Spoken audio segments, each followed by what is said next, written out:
The story begins with introducing the concept of a heavenly realm. A young woman awakens in a plush bed beneath a canopy, confused by the softness of the pillow and the opulence of her surroundings. She spots a weeping man nearby, his tears visible as he looks down. A sudden movement causes a clatter that draws the tearful man's attention. The man cries out the name Ekaterina with a look of desperate shock.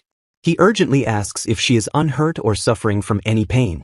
Overwhelmed with emotion, he admits the devastation he would have felt if he had lost her.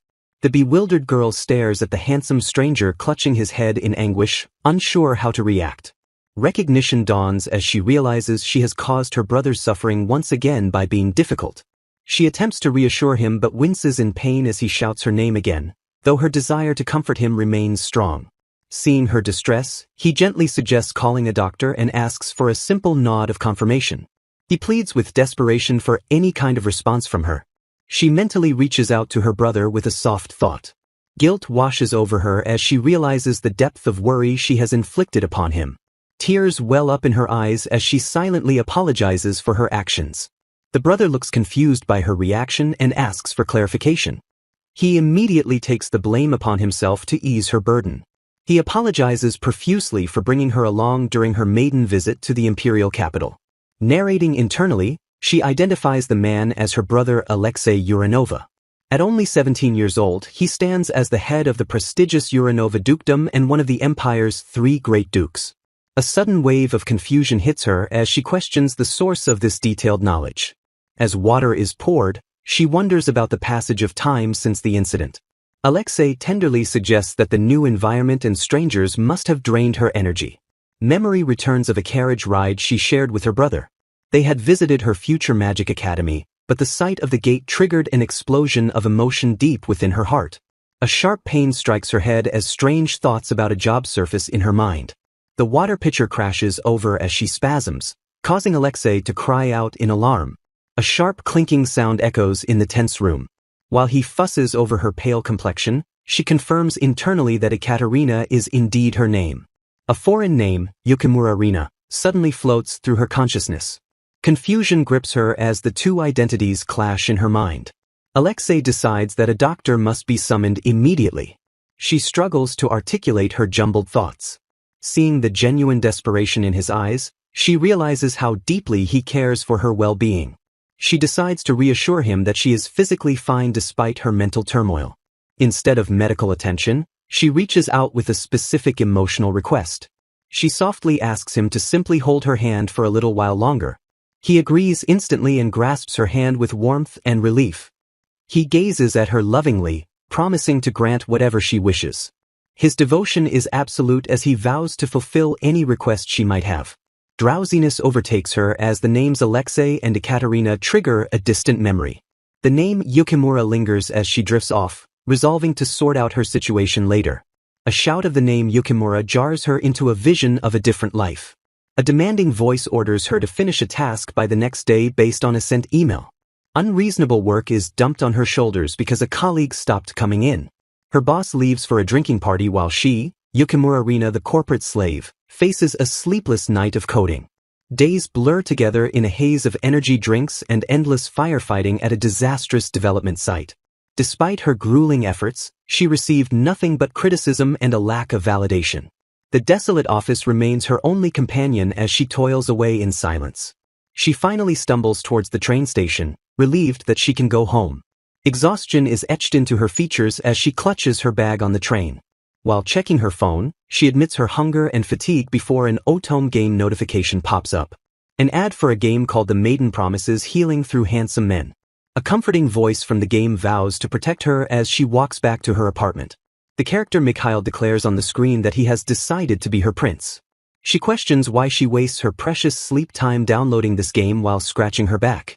It is 2:30 in the morning and despite her chronic fatigue, insomnia keeps her awake. Tears stream down her face as she questions the miserable state of her existence. Yet she continues to play the game in bed as a desperate escape. The game describes a villainous empress who harasses the heroine, attempts assassination, and wastes money. Alexei apologizes earnestly, insisting that the fault lies entirely with him to soothe her distress. She studies his face, noting that her brother is stunningly beautiful for a non-romanceable character, though his rare smiles are directed solely at his sister in a display of a Siscon complex. A wish to romance him crosses her mind, dampened by the knowledge that his future ruin is caused entirely by his sister's behavior. She recalls the game's plot where the sisters' actions result in the confiscation of their titles and their demotion to commoners. Even in that tragic future, he never stopped caring for his troublesome sibling. Numbness and dizziness overtake her as she yearns for that kind of unconditional affirmation while her physical body fails. Consciousness fades completely into a silent, encompassing white void. Sight slowly returns, focusing on the detailed sketch of a ceiling and chandelier overhead. An architectural arched window comes into view as her senses sharpen. Fully awake in bed, she accepts the reality of her situation with a simple acknowledgement. The cold truth settles in that she has definitely died. Fragments of visual noise distort her view as she adjusts to this new perspective. She notes that 2 days have already elapsed since she woke up in this world. Examining her reflection reveals the specific blue eyes with purple hints that characterize Ekaterina from the game.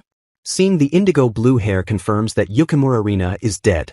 She stands before the mirror, resigned to the fact that she has become the 15-year-old villainous Ekaterina Uranova. Ekaterina sits up in her sickbed and sincerely apologizes to her brother for the trouble she has caused him.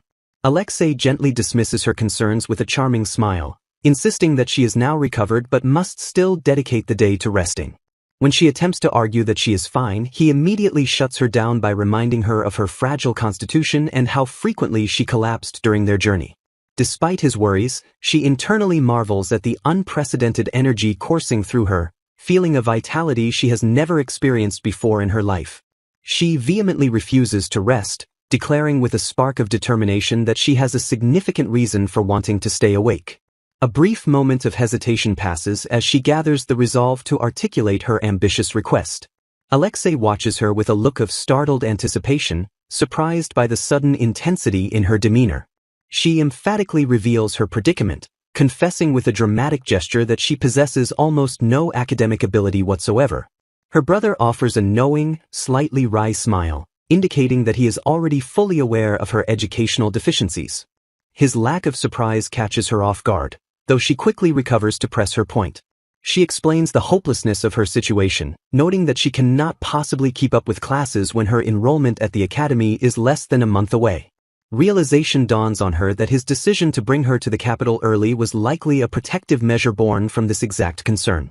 Alexei looks at her with deep affection, assuring her that while she is clever, her physical health remains his absolute priority.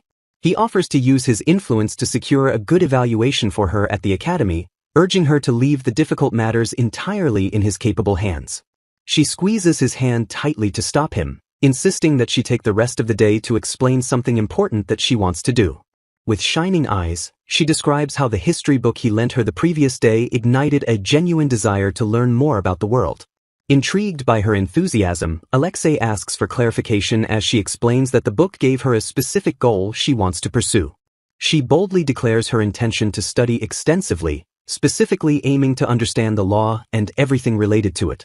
Her true motivation is revealed as she expresses a heartfelt wish to become capable enough to assist him with his work. Alexei stares at her in stunned silence, completely taken aback by the selfless nature of her request.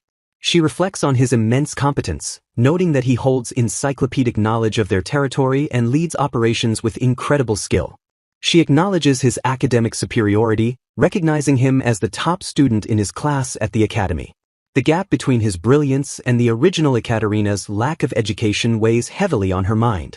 Determined to bridge that gap, she resolves to learn the basics of this world to support him, admitting her fear of enrolling in school in her current state. Her anxious spiral is interrupted by a large, warm hand gently patting her head to soothe her. Alexei smiles tenderly, calling her a sweet girl while gently chiding her for worrying about his business burdens. He insists that his efforts are for her own good, trying to shield her from the responsibilities she is eager to share.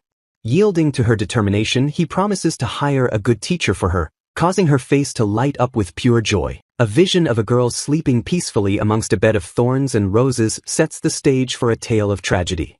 She introduces herself as Ekaterina Urnova, a daughter born into the prestigious lineage of the Urnova dukedom. The House of Urnova stands as a pillar of power, recognized as one of the 3 great dukedoms supporting the Urgrand Empire. Their bloodline is so exalted that they possess the right to provide a successor to the imperial throne should the need arise. Despite this noble heritage, a cruel fate saw the mother and daughter separated from the main family and confined within a remote villa. Their existence in the villa grew increasingly grim as the number of servants dwindled with each passing year. A young Ekaterina calls out to her mother in the empty hallway. She innocently asks about the disappearance of the piano that used to fill their home with music. Holding a stuffed bear, she expresses a simple wish for her mother to teach her a song. Her mother gently explains that the piano has been taken away to the main residence. A shadow crosses her face as she reveals that the confiscation was done on the specific orders of the grandmother.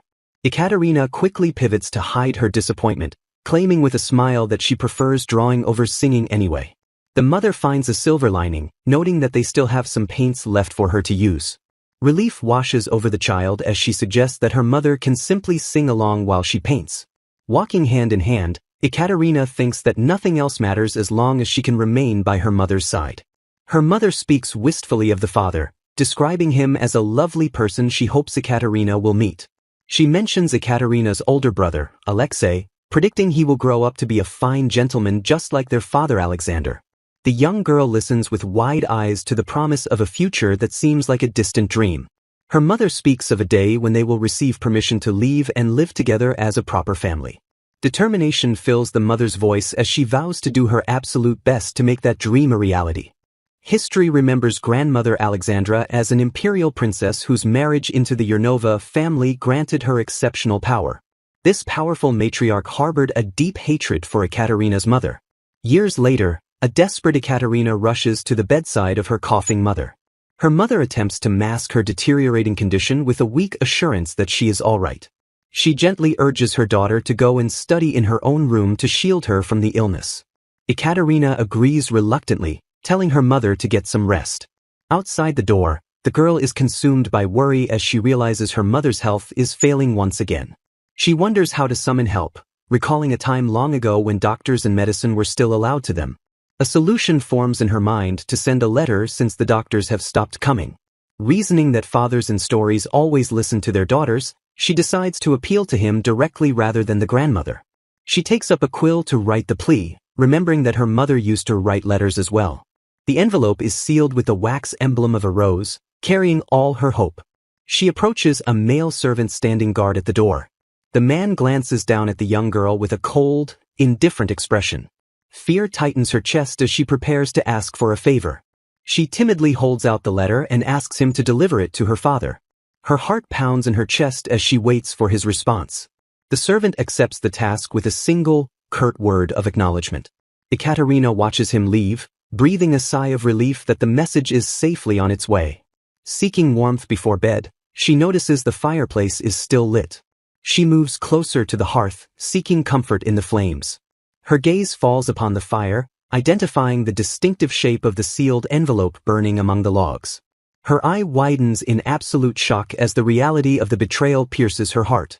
She understands in that moment that the letter intended to save her mother has been callously destroyed. Tears stream down her face as she realizes that this silence has been their reality for a long time. She flees into the garden, accepting the crushing truth that her father abandoned them long ago. Returning to the sick room with aromatic herbs, she tries to provide whatever comfort she can. Her mother calls out to her weakly from the bed. A feverish delusion takes hold as her mother expresses a wish for Ekaterina to become empress. The girl stares in confusion at the sudden, intense demand. Her mother struggles to sit up, insisting that becoming empress is the only path forward. She claims that such a position would force even the terrifying grandmother to bow down. With a trembling hand on Ekaterina's cheek, she promises that supreme power would grant any wish. She commands her daughter to meet the prince and seize the throne. The command turns into a desperate, tearful beg for salvation. She implores Ekaterina to free her mother from this wretched prison. Ekaterina realizes with clarity that her mother had stopped mentioning their father entirely. The memory highlights that her mother had given up on love and turned to power as their only hope. The scene fades back to the text of the history book Ekaterina is currently reading. Young Ekaterina sits alone at a desk piled with books, diligently studying the limited volumes available to her in their isolation. Her focus narrows intensely as she contemplates the heavy burden of her mother's desperate expectations. The words Empress and Prince echo in her mind as the ultimate goals she must achieve to secure their freedom. She devours the library's sparse collection, frustrated by her lack of formal education compared to aristocratic peers who begin tutoring at age 5. A heavy realization settles upon her that she is the sole vessel capable of making her mother's ambitious wish a reality. The sudden, rhythmic clatter of horse hooves outside interrupts her studies and draws her attention to the window. Her heart thumps with a mix of anticipation and curiosity as she wonders if the sound heralds a specific visitor. She recalls that during her life at the villa, the arrival of this particular child was the one event she genuinely looked forward to. Through the window, she spots a group of armored knights arriving at the villa's entrance.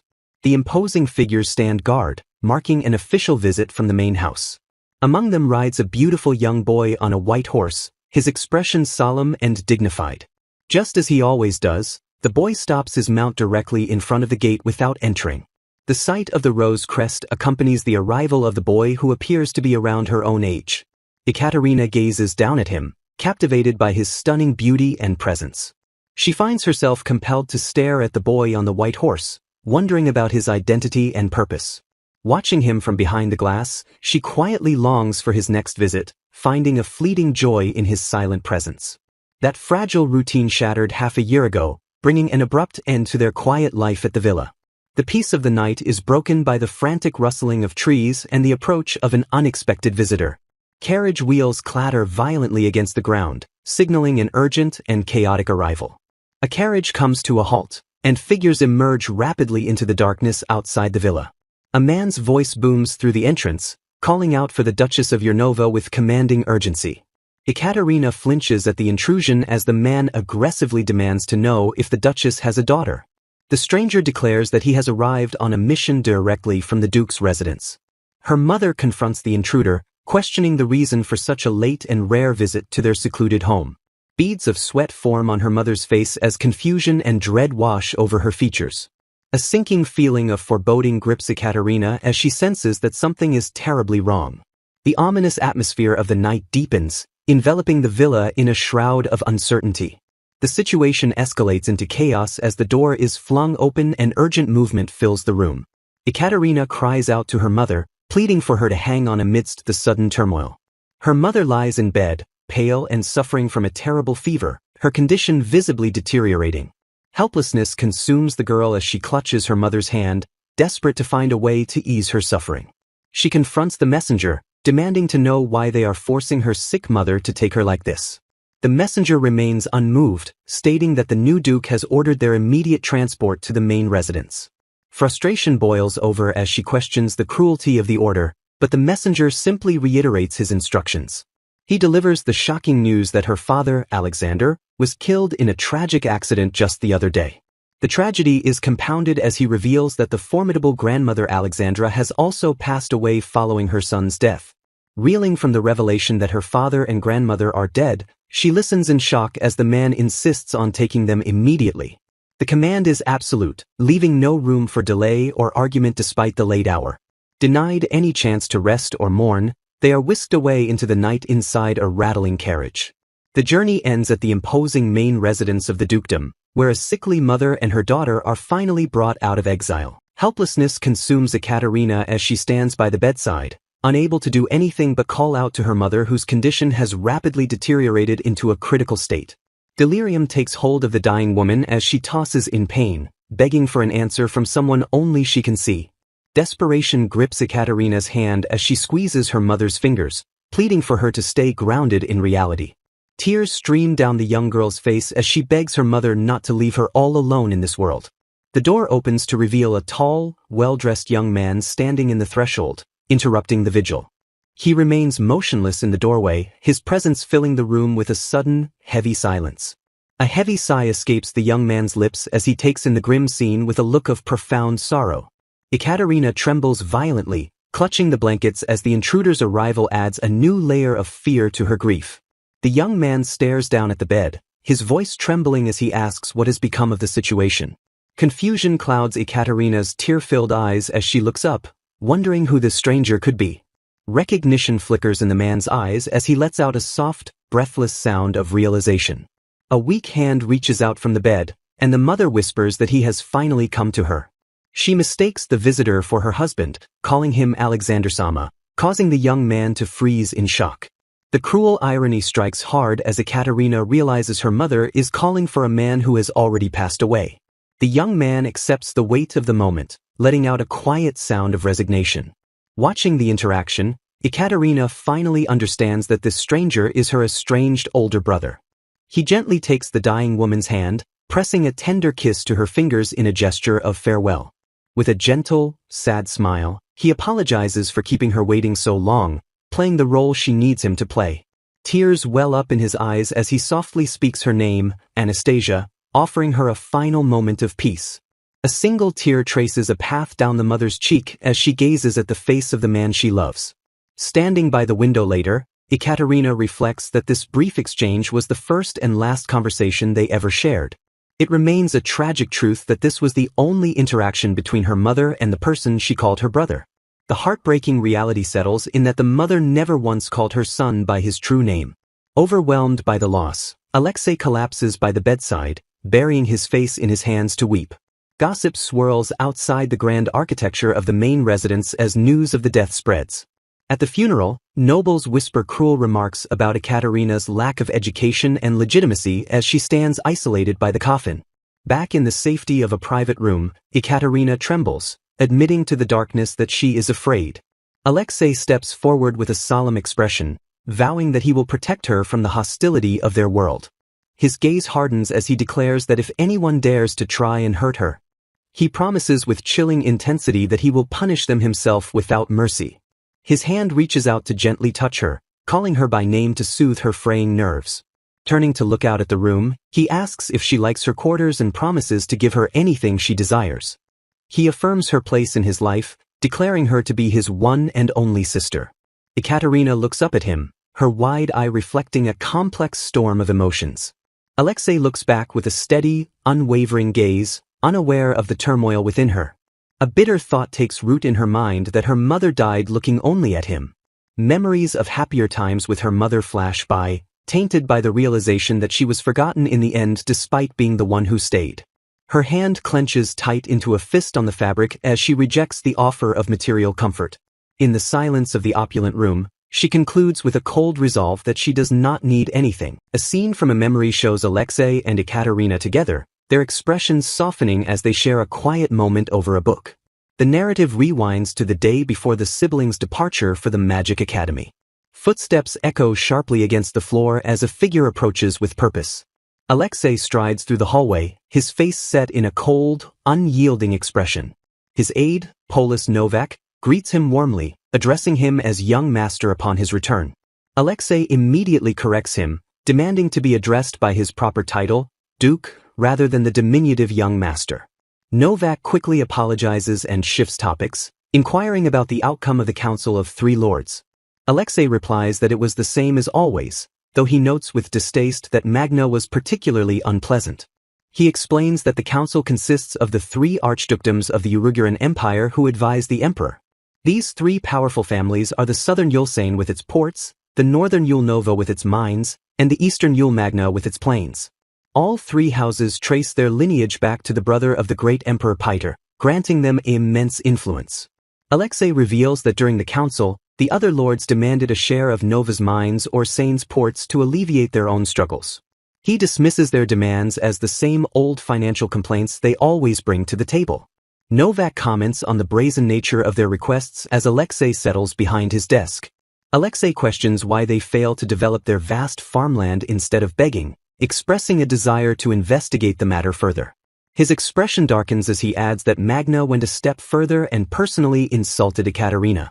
The insult centered on Ekaterina's lack of social presence, noting she has never received an invitation from another house due to her weak constitution and lack of a tutor. Magna had mockingly offered to invite her to his house so she could interact with his own daughter, Elizabeta. Alexei recounts Magna's claim that Elizabeta is a kind young lady, though his tone suggests he finds the offer condescending. Novak simply acknowledges the story with a neutral comment that it has been a while. He then remarks on the sudden drop in the room's temperature, his breath visible in the chilling air. The aide explains internally that Alexei's strong ice magic manifests physically when his emotions run high. He notes that while Alexei's self-control usually prevents this, his anger regarding Ekaterina is an exception. Novak worries about the consequences if Alexei were to lose control like this in the presence of the emperor. Alexei muses that while the Sane duchy is distracting, Ulyanova has no interest in competing for the crown princess position.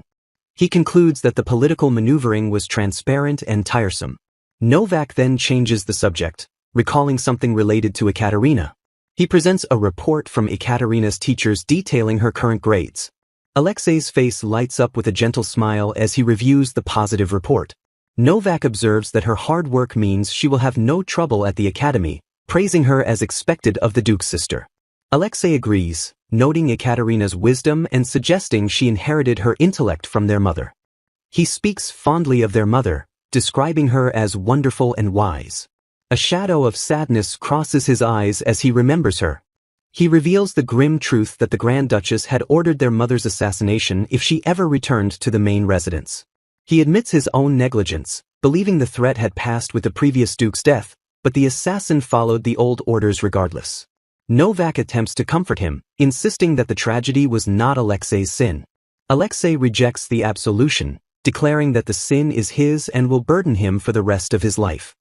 He then recalls a conversation he had with Ekaterina the previous day. She had comforted him, placing the blame on their grandmother and father for failing to protect their mother. Her words had stunned him as he processed her perspective. She had told him that their mother's greatest wish was to meet him. The memory of her words resonates deeply within him. A vision of his mother crying and embracing him fills his mind, a moment that never truly happened. He realizes that Ekaterina, who looks so much like her, gave him the forgiveness and love his mother couldn't deliver in person. He feels as though his sister has become a replacement for the mother he lost. He embraces Ekaterina in his mind, grateful for the peace she has bestowed upon him. He mentally apologizes to her for the hardships he caused, accepting her resentment as justified. Novak interrupts his reverie, noting with a smile that Ekaterina is truly a kind child who has forgiven him. Alexei agrees but states firmly that he does not plan on forgiving himself. He clarifies that it was his grandfather, Sergei Ulyanova, who protected them, not his grandmother. He explains that his grandfather was a man of vices who delegated his duties but was the only one who could check the grandmother's power. With his grandfather busy in the capital, his wife's selfish behavior went unchecked within the dukedom. However, his grandfather ensured the grandmother couldn't touch them at the villa and provided enough funds for their living expenses. After his grandfather's death, the grandmother cut off those funds and dismissed the servants, reducing them to poverty.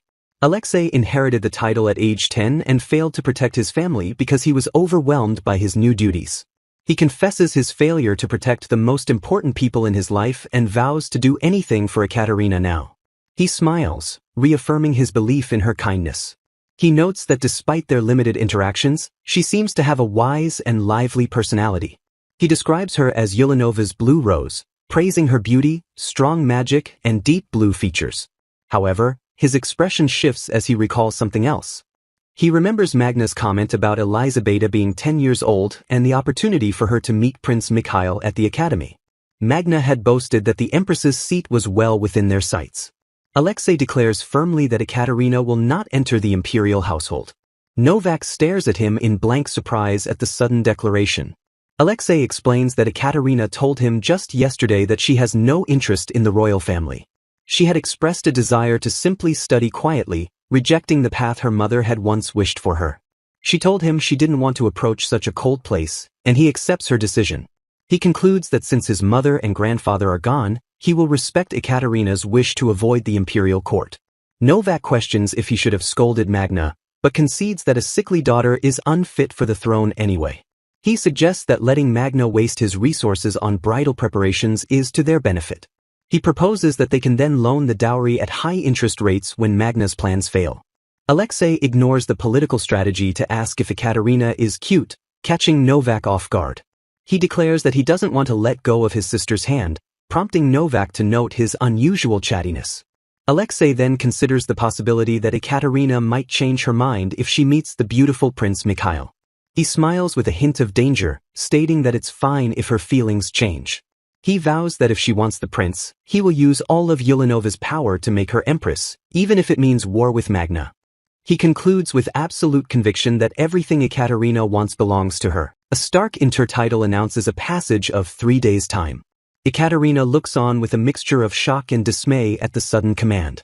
A stern voice issues a non-negotiable warning that disregarding the order will result in being sent home, necessitating immediate bed rest for at least 3 days. Someone attempts to argue that although the Duke's orders were clear, there might be room for negotiation.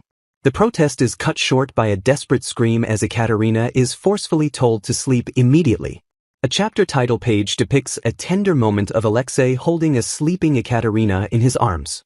Alexei gazes down with deep concern, noting how lively she was just minutes before she suddenly fainted. A maid instructs her ladyship to remain in her room while she fetches dinner, leaving Ekaterina to pout in bed. Alone in the quiet room, Ekaterina's mind drifts back to the specific moment of her collapse.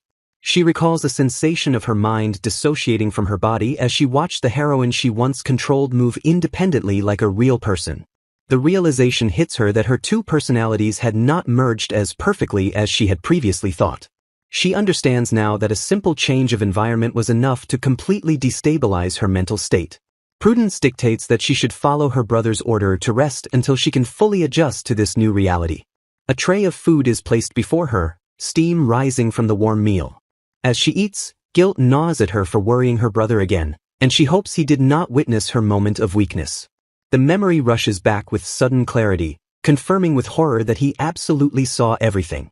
In her recollection, Alexei screams her name with terrified urgency. He pleads desperately for her to open her eyes, his face etched with panic.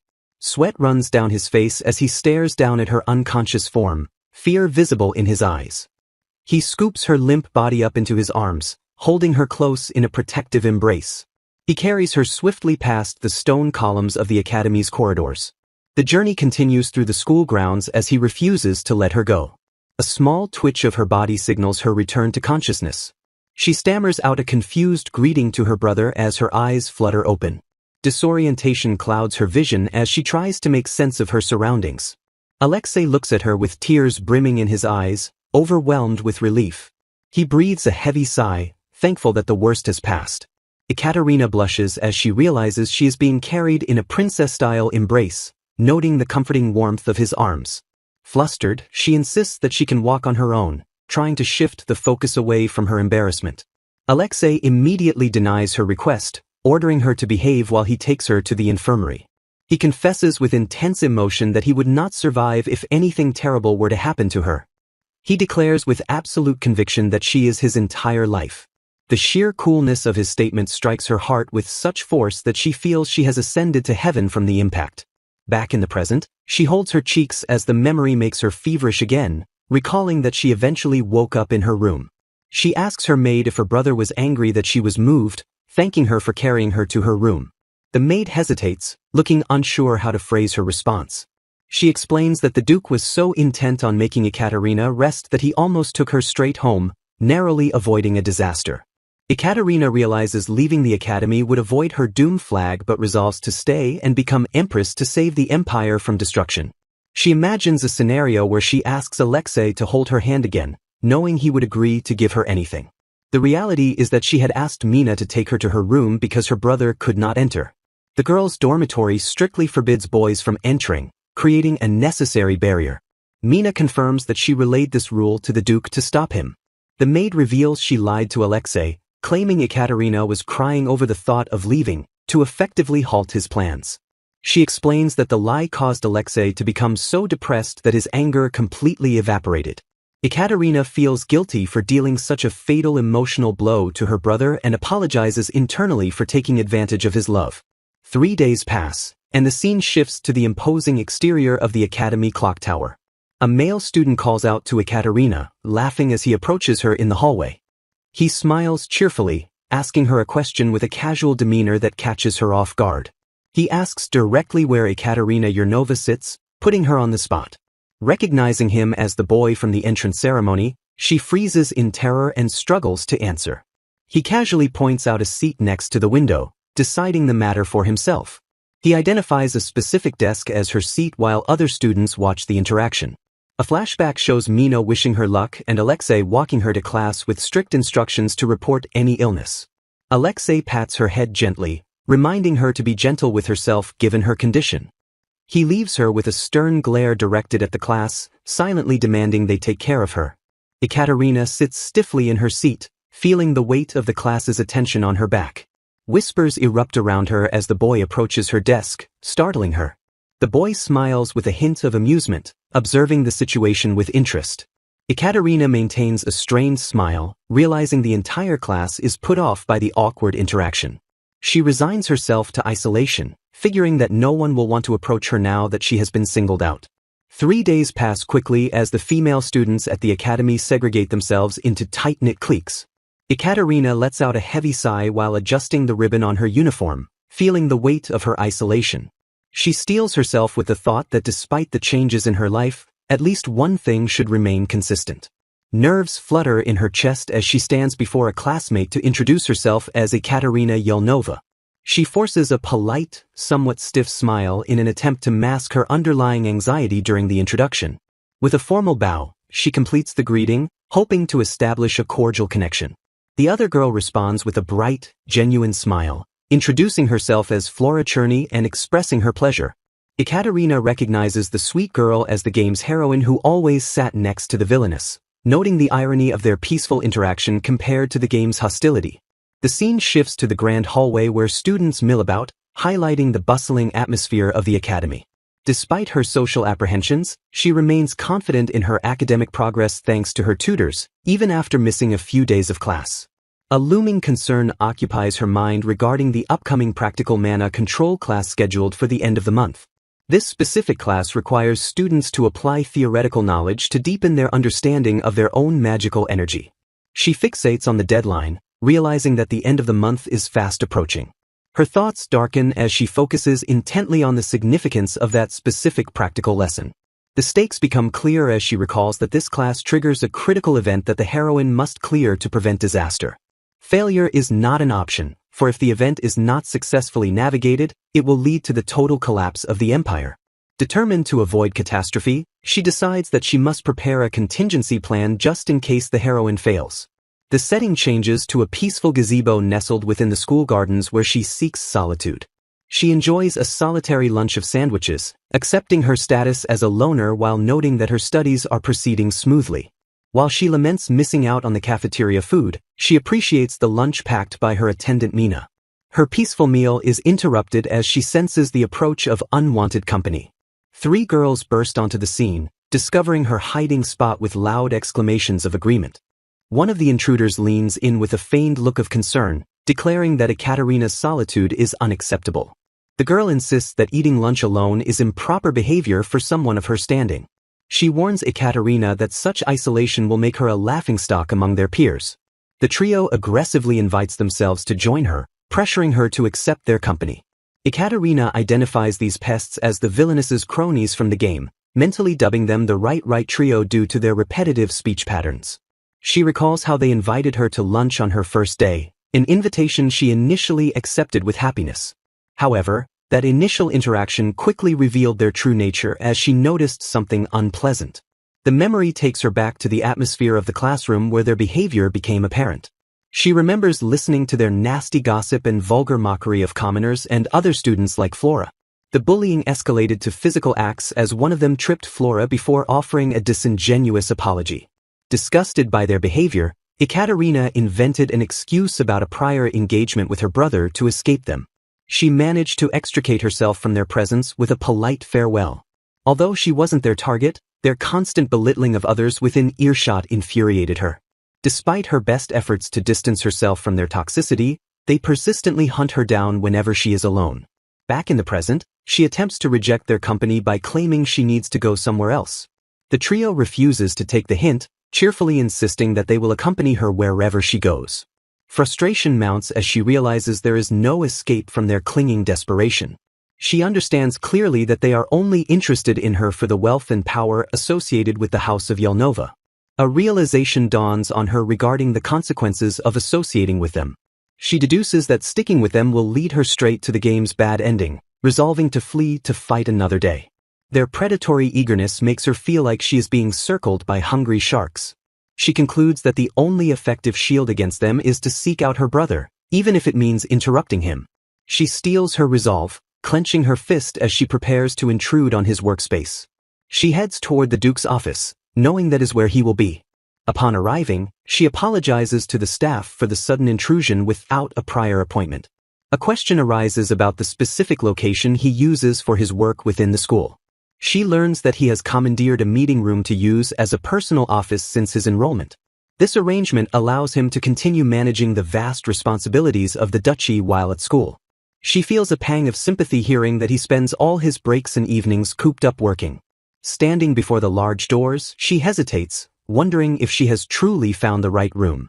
She opens the door and steps inside, surprised by what she finds. Maintaining a pleasant smile, she internally screams at the sight of a room fully converted into a busy office. Panic sets in as she realizes he is in the middle of serious work, fearing he is working himself to death.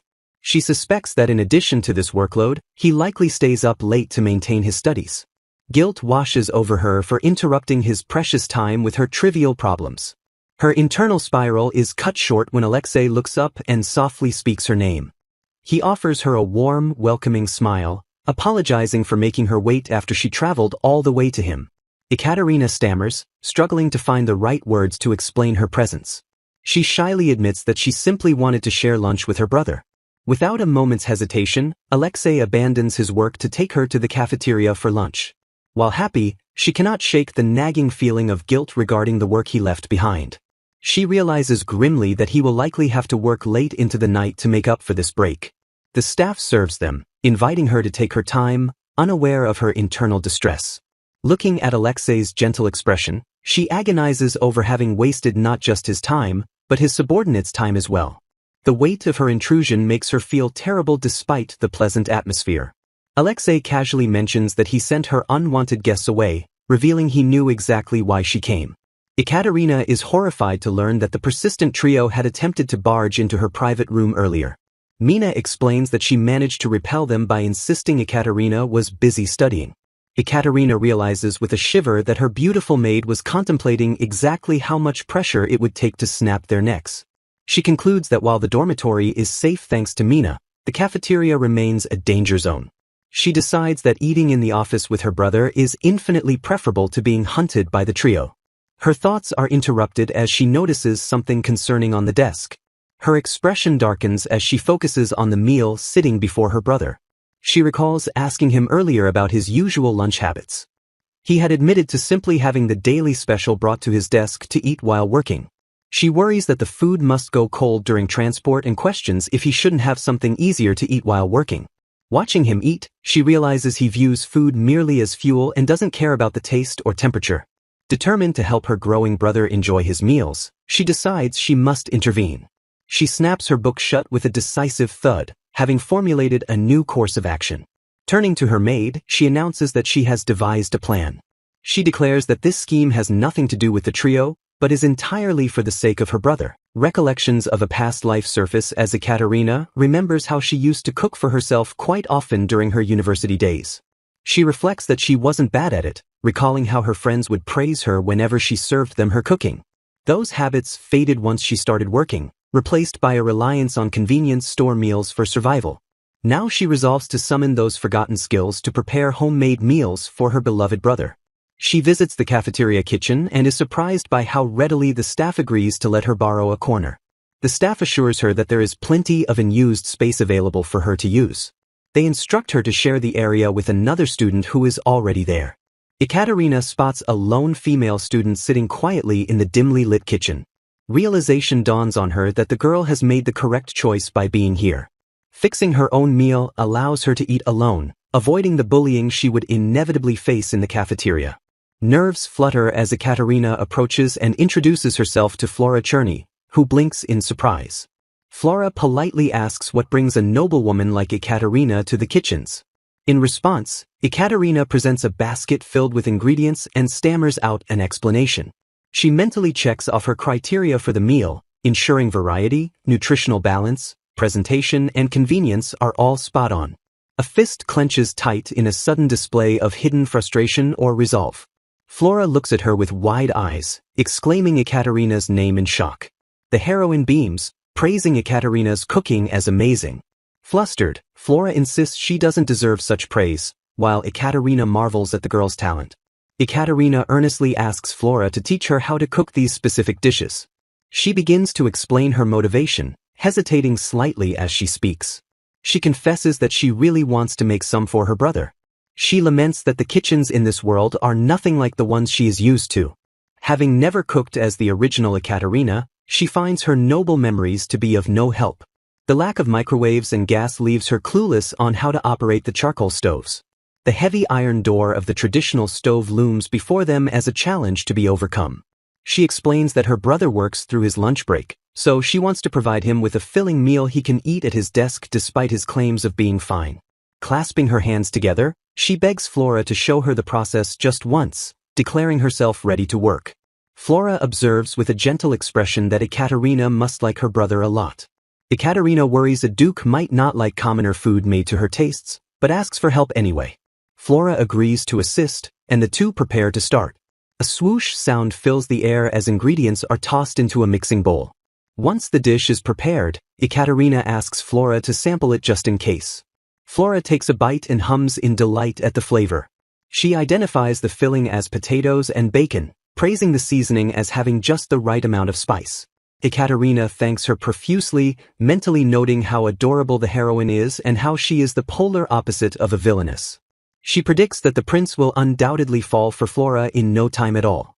A cooking session officially begins as they decide to add sausages and try making potato salad. Plates of fresh sausages and prepared potato salad sit ready on the counter. Ekaterina praises Flora's skill with the batter, noting how perfectly round it is. Internally, she recalls her past life in Osaka where she made crepes at a part-time job, making her excellent at flipping okonomiyaki. Flora insists that the success is thanks to Ekaterina, but adds another reason for her proficiency. She explains she has been doing this for a long time, humbly dismissing the praise. Because her mother had to work, Flora tended the house alone for the two of them. Ekaterina is impressed by how hard Flora worked at such a young age. She remarks that Flora's mother must have been relieved to have such a capable daughter. Flora reveals that she also lived alone with her mother until 7 months ago. A somber expression crosses Ekaterina's face as she admits she was never much help to her own mother.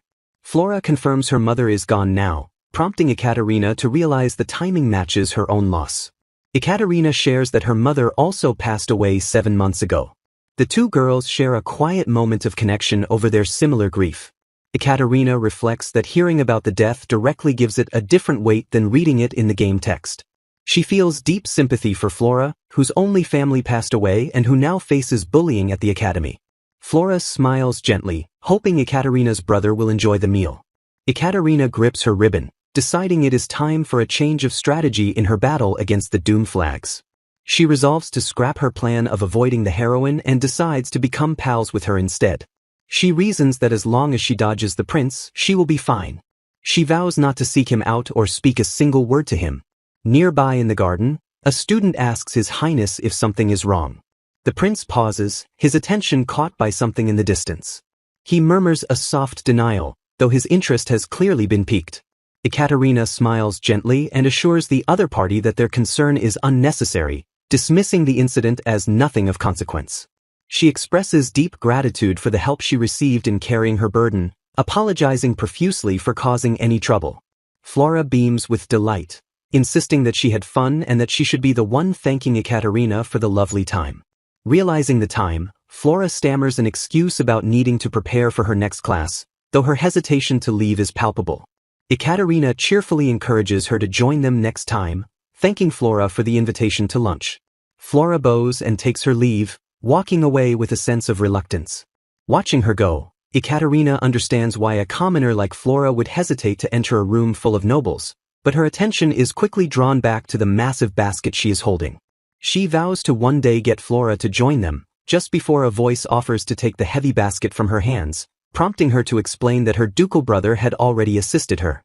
Ivan Nil, Alexei's attendant, steps forward with a smile, asking where she acquired such delicious-smelling food. Ekaterina giggles mischievously before revealing that she made it herself. Ivan freezes in his tracks, his eyes widening as he processes the impossible information. He continues to stare at her, his brain struggling to reconcile the image of a noble lady with the act of cooking. Ekaterina observes his expression with amusement, noting that his face has contorted into a look of pure shock. The scene shifts to the ornate ceiling of the student council room, where an intricate chandelier hangs above. A voice cuts through the silence of the office, addressing the Duke with formal respect. The announcement follows immediately that her ladyship has arrived to see him. Alexei looks up from his paperwork with a mixture of surprise and concern, asking his sister what brings her here. Ekaterina beams as she announces that she has brought him lunch, causing him to repeat the word in confusion. He stares at her in disbelief when she clarifies that she cooked the meal herself. She explains that she borrowed the cafeteria kitchen and had help, but Alexei remains stunned by the revelation. Recovering quickly, he turns to his staff and suggests that everyone take a short break. Ekaterina takes charge of the basket, offering to brew some tea to go along with the food to fill their stomachs. A spread of savory wraps and hot tea is laid out invitingly on the table. The staff gathers around with sounds of appreciation as they gaze at the unexpected feast. Ekaterina turns to Ivan, calling his name to get his attention. She hands him a wrapped portion, identifying it specifically as his share. Ivan looks touched, asking in surprise if she really prepared some for him as well. She encourages him to enjoy it once he is done serving the tea, noting that the wrapping will keep it warm. Turning to the group, she urges everyone to try the food while it is still hot. A close-up reveals the appetizing filling of the wraps, steaming gently. One of the men takes a large bite, his shoulder hunching as he focuses on the taste. The sound of a heart pounding loudly fills the room as the flavor hits him. Alexei takes a bite and freezes, his eyes shimmering with emotion as he whispers how good it is. Ekaterina clenches her fist in victory, thrilled that his praise came out instantly and sincerely. He describes the combination of sausage and mustard as a match made in heaven, noting it resembles a commoner street food. Ekaterina happily explains that while she has had sweet versions, savory ones are also delicious, adding that other countries have their own variations. Novak chimes in, sharing that his family always preferred a filling of onions and bacon for such dishes. Alexei looks at his aide with surprise, remarking that it is the first time he has heard about Novak's childhood. Novak reveals he has 9 brothers he hasn't seen in ages, and the atmosphere in the room relaxes into casual chatter. He admits that they don't usually open up about such personal things in this office. Smiling warmly at Ekaterina, he credits her for creating the atmosphere that allowed this openness. Ekaterina smiles back, stating that her brother needs breaks to avoid working himself to death, expressing her joy at seeing him happy. Alexei thanks her, but his expression turns serious as he says he worries about her cooking alone, suggesting she cook tomorrow too so they can eat together. She assures him she will have kitchen staff prepare it next time to avoid injury, but hesitates at his concern. She recalls that he previously expressed a dislike for having things prepared specifically for him. She voices her worry that using his status to demand special treatment might be seen as an abuse of power. She finishes her thought by suggesting that their house's reputation could suffer if they are not careful. Alexei grimaces, realizing she has seen through his attempt to protect her while maintaining his principles. Ekaterina thinks to herself how very like him it is to worry about such things. She notes the contradiction that while he would never demand special treatment for himself, he casually offered to alter her grades. Alexei smiles softly, recounting the lovely time he had chatting and cooking, mentioning another girl in her class who makes her own lunch. Emboldened by his softened mood, Ekaterina pleads with him to allow her to continue her cooking. Defeated by her earnestness, Alexei looks at her with a gentle, yielding expression. He gives his permission, promising to grant her anything she wishes. Flowers seem to bloom in the background as a peaceful, happy atmosphere settles over the room. The scene fades out, leaving a lingering sense of warmth and connection. Aaron Kyle, the mining advisor, expresses his genuine surprise that her ladyship personally brought them homemade food. He remarks that it was his first time meeting her, finding her to be a lovely and kind person who seems to genuinely worry about the Duke. A sense of relief fills him as he reflects on the comfort of knowing the Duke has a family member who cares so deeply for his well-being. Halil Talal, the trade advisor, agrees with the sentiment but perceptively notes that there appears to be more to her than meets the eye. He hands a document to Lord Novak, instructing him to take a look at the contents. Novak takes the paper, his interest piqued as he asks to see what it is. Talal explains that the document outlines her ladyship's proposed ideas for changes to their commerce system. Novak studies the paper, realizing that she is suggesting an alternative use for the ore transport wagons. A diagram illustrates the current logistical inefficiency where wagons travel full of or from the Yelnova Duchy to the imperial capital but return completely empty. Novak reads her suggestion to allow small merchants, who usually cannot afford import costs, to utilize that empty space for a low fee. He quickly deduces that this would increase the number of shops selling capital goods and significantly benefit the duchy's economy. Talal adds that his family uses ships for business and never lets them return empty, so employing the same method for wagons makes logical sense. Novak admits he is no trade expert, but he cannot help but call the proposal brilliant. He reflects on how their roles are typically so rigid and codified that they rarely encounter anyone who thinks outside the box. Talal expresses his surprise that someone who lived in seclusion for so long could come up with such a practical idea, and Novak agrees. Novak compares her insight to Lord Sergei's, unaware that her expertise comes from her past life as a systems engineer who worked on cargo distribution. Meanwhile, Ekaterina arrives at her destination out of breath, calling out to Lady Cherney. Flora beams with joy as Ekaterina happily reports that her brother loved the food and thanks Flora again. Flora replies that it was wonderful and she is glad to have helped, but the moment is ruined by a voice calling Ekaterina a disgusting lowborn. An exterior view of the academy clock tower sets the scene for the confrontation. 3 noble girls sneer at the pair, calling them shameless. They agree loudly with each other, lamenting that the commoner doesn't know her place. Ekaterina snaps back, telling them that nobody asked for their opinion. She glances at Flora, assuming the heroine is used to their jibes and will simply ignore them as usual. However, she notices Flora looking downcast and pauses in confusion. She realizes that Flora is not acting like her usual self. Concern grows as she wonders if something happened during the break to upset her friend. A flashback reveals a cruel moment where Flora was physically shoved. The bully looms over her, calling her a disgrace and a dirty commoner. She continues her verbal assault, stating that Flora's presence in their class disgusts all of them. Back in the present, Ekaterina's eyes widen in shock as she processes the possibility of physical bullying. She asks herself internally if they actually attacked her. Her hand clenches into a tight fist as anger surges through her. Furious, she yells, "How dare you!" at the bullies. The bullies fall silent, taken aback by her outburst, as Ekaterina turns away from them. She addresses Flora formally as Lady Flora. She asks if Flora can spare her a moment. Flora looks up in surprise but agrees. Ekaterina realizes she used Flora's first name and asks if she should not have done so. She panics internally about the slip-up, while Flora's face lights up with joy. Flora insists it is not a problem at all and asks Ekaterina to call her by her first name as well. Ekaterina explains that she hoped they were friends after discussing their mothers, fearing it might be unpleasant for Flora. Flora vehemently denies it being unpleasant, stating she wanted to be closer to Ekaterina. However, she hesitates, citing their different social standings as a barrier. Ekaterina insists she would be overjoyed if Flora used her first name. Flora blushes and smiles, saying she is delighted Ekaterina thinks of her that way. She beams brightly, declaring that the pleasure is all hers. Ekaterina mentally praises her as a true flower fairy before asking to see her notes to catch up on what she missed. She explains to Flora that there are no markers or colored pens in this world, only quills. She complains that while aesthetically unmatched, quills are impractical because they are hard to hold and run out of ink quickly. She begs for someone to invent a better pen, then praises Flora's clean and complete notes. Flora thanks her, and Ekaterina mentally notes how cute she is for taking flattery at face value. Ekaterina feels like she can hardly watch because Flora is so adorable. Suddenly, Flora notices the bullies lingering behind them.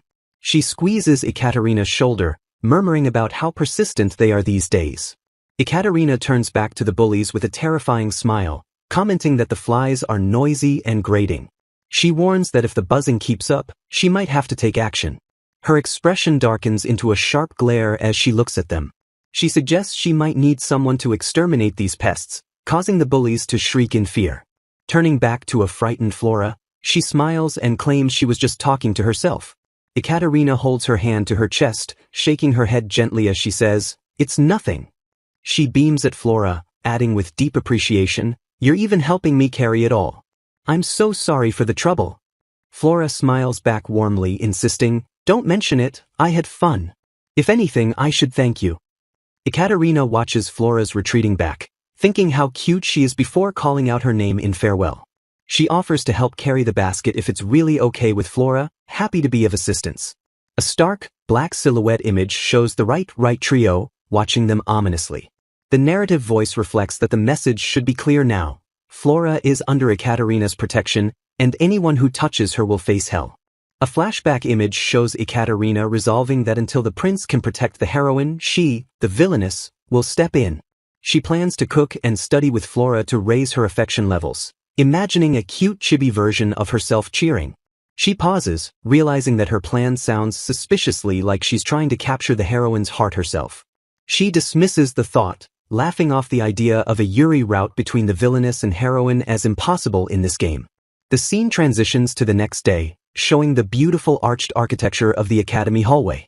Ekaterina and Flora walk together, carrying a basket, as Flora asks if they made too much food. A group of boys watches them pass, questioning why a noble lady is associating with a baron's adopted daughter. Despite the confusion, the boys can't help but admire the stunning pair, calling them a blessing to their eyes. Among the onlookers is a boy with dark hair covering one eye, watching silently with a mysterious expression.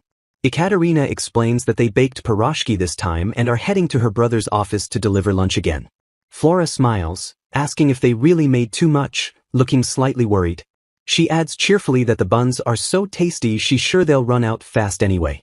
The dark-haired boy watches them leave, thinking, cute, as his gaze lingers on them. A close-up of the boy reveals a small smile as he observes Ekaterina's happy demeanor. He muses to himself, so, the Nova girl is a lady in name only. His smile turns mocking as he whispers, how shameless. The camera pans down to reveal the boy's shoes standing in the shadows as the girls walk away into the light. Ekaterina stops suddenly, hearing the insult, and turns her head with a confused, huh. She looks out the window, spotting the boy standing there, and calls out, hi. Who said that? The boy is startled by her directness but quickly composes himself, offering a polite, how do you do, with a smile. He grins charmingly, but Ekaterina feels a sudden sense of dread wash over her. Doom flag arrow points at the boy as Ekaterina realizes a wild prince has appeared and is attacking. She tells herself to be cool and stammers out a formal greeting, why your highness, good day to you. The prince apologizes for being abrupt, addressing her by her full name, Lady Ekaterina Yelnova. Ekaterina realizes she should curtsy if he knows who she is, wondering why he used her full name. The prince tells her to remain at ease, introducing himself as Vladimir and apologizing for the fright. He explains that he realized who she was when she waved at him during the entrance ceremony, having heard about her from Alexei. Ekaterina confirms his guess, repeating the name Vladimir in her mind. A silhouette of the prince stands in the window, his uniform detailed with military precision. He asks if she also has something to say to Lady Ekaterina, looking at someone beside him. A close-up of the prince's face shows his stunning features, with Ekaterina noting he looks skinny like a Visual Kei singer but undeniably pretty. Despite his beauty, she suspects he is the one who called her shameless just moments ago. The scene ends with a close-up of the prince's eye, staring intensely at her with an unreadable expression. Ekaterina stands alone at a window, her expression tense with nervousness. A voice reassures her that she is not troubling them at all, causing her to turn. The Crown Prince Mikhail stands nearby, smiling gently, though his question about forgetting manners catches her off guard. He comments that she was carrying a basket the previous day as well, admitting that it had caught his attention. Flashing a charming smile, he asks where she is off to. Ekaterina stammers, her mind racing as she realizes this is a specific in-game event. A flashback panel explains the Feed the Prince event where Mikhail spots the heroine with a basket and strikes up a conversation, leading to her bringing him homemade treats.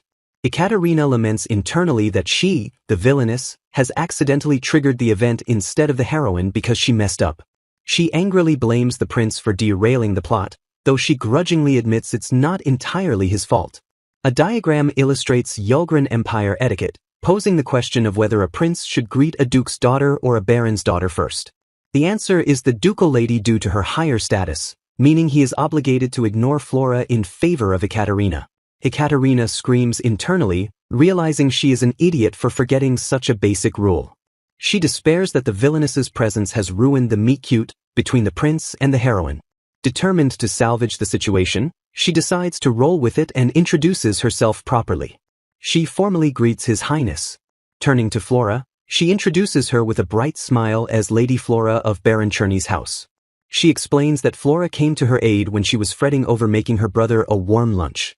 She praises Flora as kind, sweet, and the best cook she knows.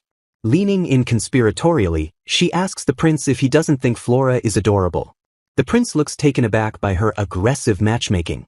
Flora blushes furiously, bowing her head and stammering that she had heard rumors of Ekaterina's talent. Ekaterina thinks to herself that the prince really is a good guy. She suspects he called out to her partly because that jerk mocked her earlier. She reflects on how amazing it is that in the game, he chose Flora, a common-born girl, as his beloved. Beaming, she offers the prince a bite of their pierogi. He accepts enthusiastically, saying he would love to. Flora tries to refuse, insisting Ekaterina is a fine cook, but Ekaterina insists Flora's are better. Ekaterina hands him a wrapped pierogi, thanking him. The prince takes a bite and praises it as really good. Flora explains there is cheese inside, happy that it suits his taste. He asks if hers have a different filling. Flora reveals she made sweet bread filled with berry jam, knowing he is a growing boy. The prince blushes slightly, saying he would love to try one. Ekaterina watches him eat like a puppy, munching happily. A sound effect of chomp emphasizes his enjoyment. He licks his lips, declaring it an honor and stating that he loves it. The bell rings or time passes, and he apologizes for delaying them. Ekaterina and Flora thank him for sampling their cooking from the window. With a polite farewell, he wishes them a good day. A final text box declares, "Event cleared." The overwhelming sensation of her heart nearly stopping grips her chest. Two noble young women chatter excitedly about their recent interaction with the crown prince, marveling at his friendly demeanor. One of the girls turns to praise Lady Yelnova for her amazing confidence during the conversation. Lady Yelnova admits that she was actually quite surprised by the encounter as well. A mental image of the prince appears with the words, "Doom flag," looming over him, causing the girls to nearly flinch in shock. A hand clenches tightly into a fist, betraying the inner tension of the moment. She realizes with certainty that the rules of the game still apply in this reality. The scene of the beautiful prince leaning through a window to beg the heroine for food is identified as a classic Otome game trope. She understands that these flags are present and pose a direct threat to destroy both her family and the empire. Only her prior experience playing the game prevents her heart from skipping a beat at the sight of him. Realizing how close she came to spiraling into villainy, she shudders at the thought. Determination sets in to avoid doom for the sake of her subordinates and her beloved brother, the Ice King who melts only for her. A soft, confident smile graces her profile as she solidifies her resolve. She concludes that Flora and Mikhail are the perfect couple regardless of the circumstances. Visualizing the sequence of events where the prince intrudes, meets the heroine, and tastes her cooking, she deduces his affection. Reasoning that with Flora on the prince's route, he will be there to help her, she hopes the empire's fate is secure. Putting aside the danger of the flags, her genuine wish is simply for them to be happy together. She vows to cheer on the beautiful story of these two beautiful people as a supportive big sister figure. A sudden realization interrupts her cheerful train of thought, causing her to pause. She acknowledges that she has already changed her approach despite vowing only yesterday to stay away from him. Realizing that supporting their love requires interaction, she concludes that ignoring him would be a crime of lèse-majesté. Her internal monologue is broken when Flora calls out to her, questioning her silence. A bright smile returns to her face as she decides on a new plan to ask for forgiveness later. She commits to the role of a villainess who roots for the heroine and prince, even if it complicates her own life. Turning her attention back to her companion, she addresses Lady Flora directly. She assures Flora that there will be plenty more opportunities to speak with His Highness in the future. Complimenting her, she asserts that Flora is undoubtedly the cutest young lady in the entire academy. She predicts that His Highness is bound to take a special interest in Flora, which confuses the younger girl. Flora flusters and immediately denies the possibility with a shocked expression. Worried she might have caused offense, Flora stammers out a correction regarding the proper way to address the crown prince. She explains that using his title alone might be seen as disrespectful and suggests "Your Highness" as more proper, surprising Yelnova. Yelnova gratefully accepts the correction, thanking Flora profusely and promising to be more careful. Flora's internal thoughts reveal her belief that the prince's interest actually lies elsewhere. She is convinced that the person the prince is interested in is Lady Yelnova herself. Observing Yelnova, she notes her beauty, kindness, and nobility, recalling that the prince heard about her from her brother. Flora stares at her, thinking there are so many reasons for him to be interested. Yelnova, oblivious to these thoughts, admires Flora's cuteness and wonders why the prince doesn't notice such a perfect Otome heroine. A clattering sound draws attention to the large double doors of the room. A young man with light hair enters and greets, "My lady," surprising her. He bows politely while Yelnova explains that she invited a guest for lunch, prompting a question about the visitor. She apologizes for bringing a guest into a workplace and asks if it is acceptable. A man with a monocle accepts the situation calmly, acknowledging her request with a formal address. It is explained that she wishes to invite her friend inside, noting that her ladyship has arrived. A hand writes with a quill pen as the inquiry about the guest is formally presented. The camera focuses on the collar and chin of the man, building anticipation for his response. Looking up from his writing, he grants permission, stating it shall be as she wishes and he does not mind. A spread of tea and pastries is laid out on a table next to a book.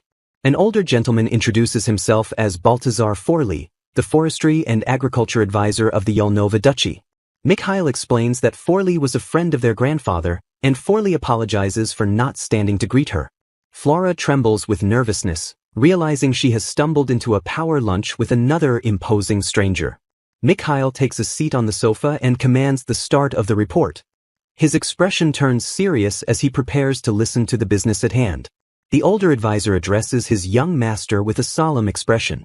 A silhouette of a massive dragon looms over a forest, confirming the advisor's fears that the black dragon has arrived. He asserts there is no mistake, having confirmed the beast's presence with his own eyes. Yelnova reacts with shock and fear at the mention of a dragon, gulping audibly. She recalls a moment from Chapter 1 where her focus was requested for the budget regarding the recent dragon. The advisor explains that the duchy's prosperity relies heavily on its abundant ore reserves and timber production.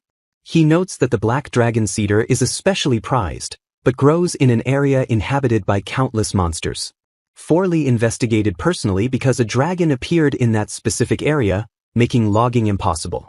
He warns that if this unique black dragon is indeed the king of the north, the situation is dire. Mikhail listens intently as Forley declares that no human shall triumph over such a beast. The 400-year-old trees required for the order grow just past where the dragon has settled, rendering the work impossible. He presents options: notify the client, wait for the dragon to leave, or attempt the difficult logistics of logging elsewhere. The advisor extends his hands, imploring the young master to make a choice. Mikhail turns to Halil, his trade advisor, to ask for his professional opinion. Halil adjusts his glasses and pauses in thought before answering. He suggests that the best course of action is to wait. He reasons that the client should be willing to agree to a 6-month delay. He argues that the cost of clearing a new logging area would be so high that it would negate the benefits. Mikhail accepts this logic with a brief acknowledgement. Turning back to Forley, Mikhail asks if the dragon will actually move if they choose to wait. Forley apologizes, admitting that he cannot predict the creature's movements. He explains that the black dragon is an unusual monster, rumored to be smarter than humans and capable of speech and transformation. Yelnova listens as he adds that some call it the king of monsters, capable of bending others to its will. He admits he has no proof for his next suspicion. He suspects the black dragon is waiting for their next move, which prompts a question from Mikhail. Halil interjects, noting that monster appearances have increased in response to the drastic expansion of their lumber industry. He concludes that venturing too far into the habitat has prompted this behavior, suggesting the issue isn't solely the dragon itself. The advisor somberly suggests that the black dragon has taken offense to their presence in the forest. A darkened silhouette illustrates how the beast has revealed itself specifically to deter their operations.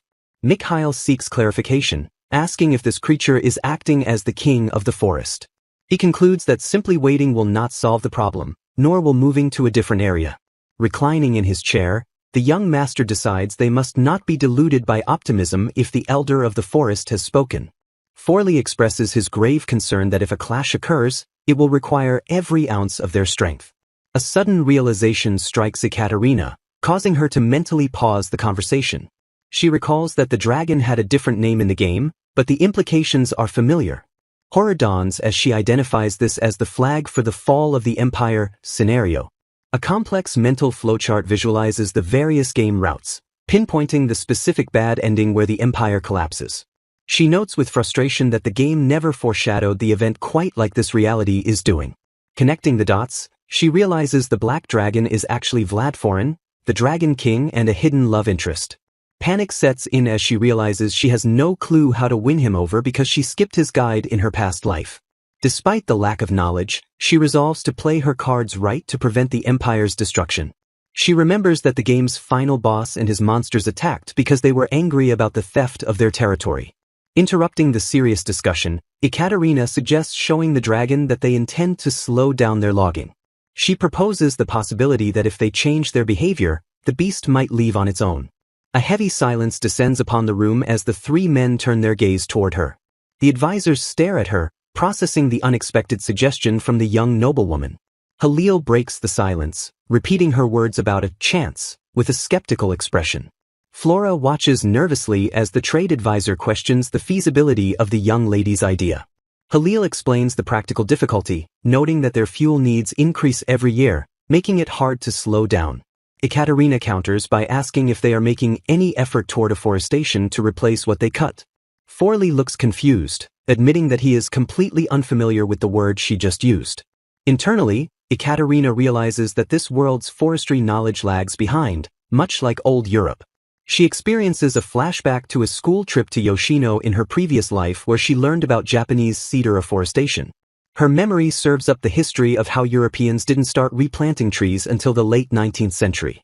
Returning to the present, she uses a farming analogy, suggesting they replant trees just as farmers sow wheat after a harvest. The concept leaves the men in the room looking dazed and struggling to comprehend the innovation. Flora observes the scene, noting that the experienced advisor has been completely taken aback. Halil attempts to argue the logic, pointing out that trees and wheat are fundamentally different crops. He elaborates that while wheat can be harvested annually, trees require many years to mature. Ekaterina agrees with a confident smile, stating that she has heard a fitting saying for this exact situation. She recites the proverb about planning for 1 year with wheat, 10 years with trees, and 100 years with people. Connecting the wisdom to their own legacy, she reminds them that the House of Yelnova boasts a history of 400 years. She challenges them, asking how they can support the empire if they cannot carry out a plan to grow trees. Her expression turns serious as she warns that continuing to incur the Black Dragon's wrath will lead to total disaster. A close-up of her eye reveals the intensity of her determination to protect her future. Internally, she screams that she cannot bear to put her brother and the citizens at risk. She passionately argues that they must grow trees to sustain themselves and prove they aren't stealing the monster's territory. She presents this sustainable path as the best chance to soothe the Black Dragon's anger. Forley lets out a long, resigned sigh, rubbing the back of his neck in overwhelming contemplation. Mikhail speaks up, calling his sister's name to draw her attention. He admits he has never heard of afforestation and asks how she came up with such a concept. She deflects the question with a smile, claiming she simply thought of trees in the same way she thinks of wheat. Mikhail touches his chin in thought, acknowledging that the forest trees are a vital product they must preserve. He makes a decisive move with the papers in his hand, accepting her proposal. He reasons that even ignoring the dragon, utilizing steep terrain for timber is a sound economic strategy.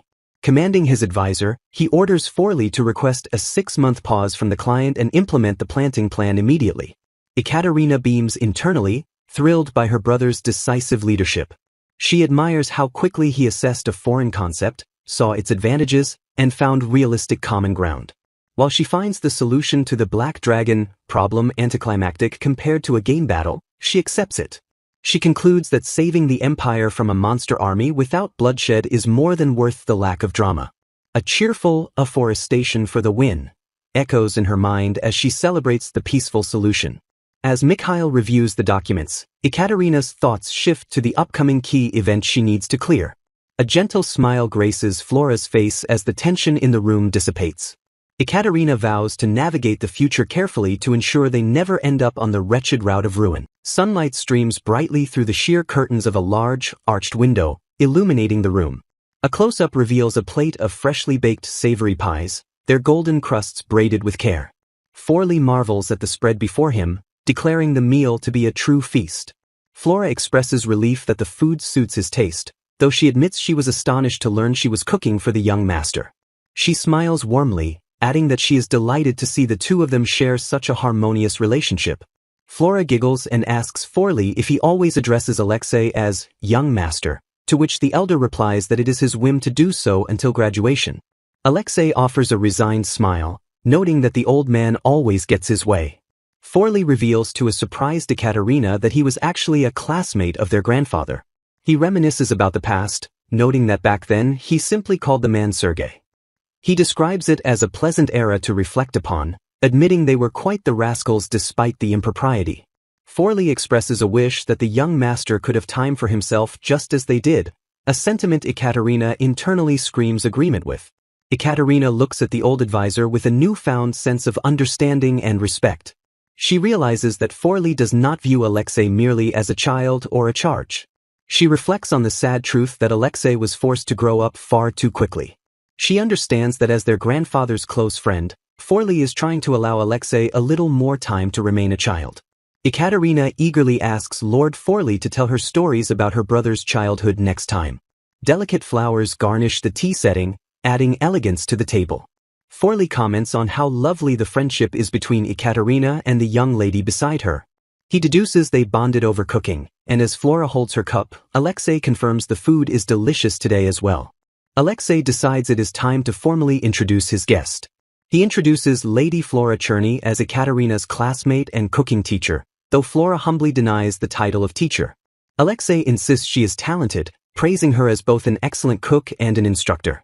He reveals that even His Highness praised the food she made today, causing Flora to flush with shy delight.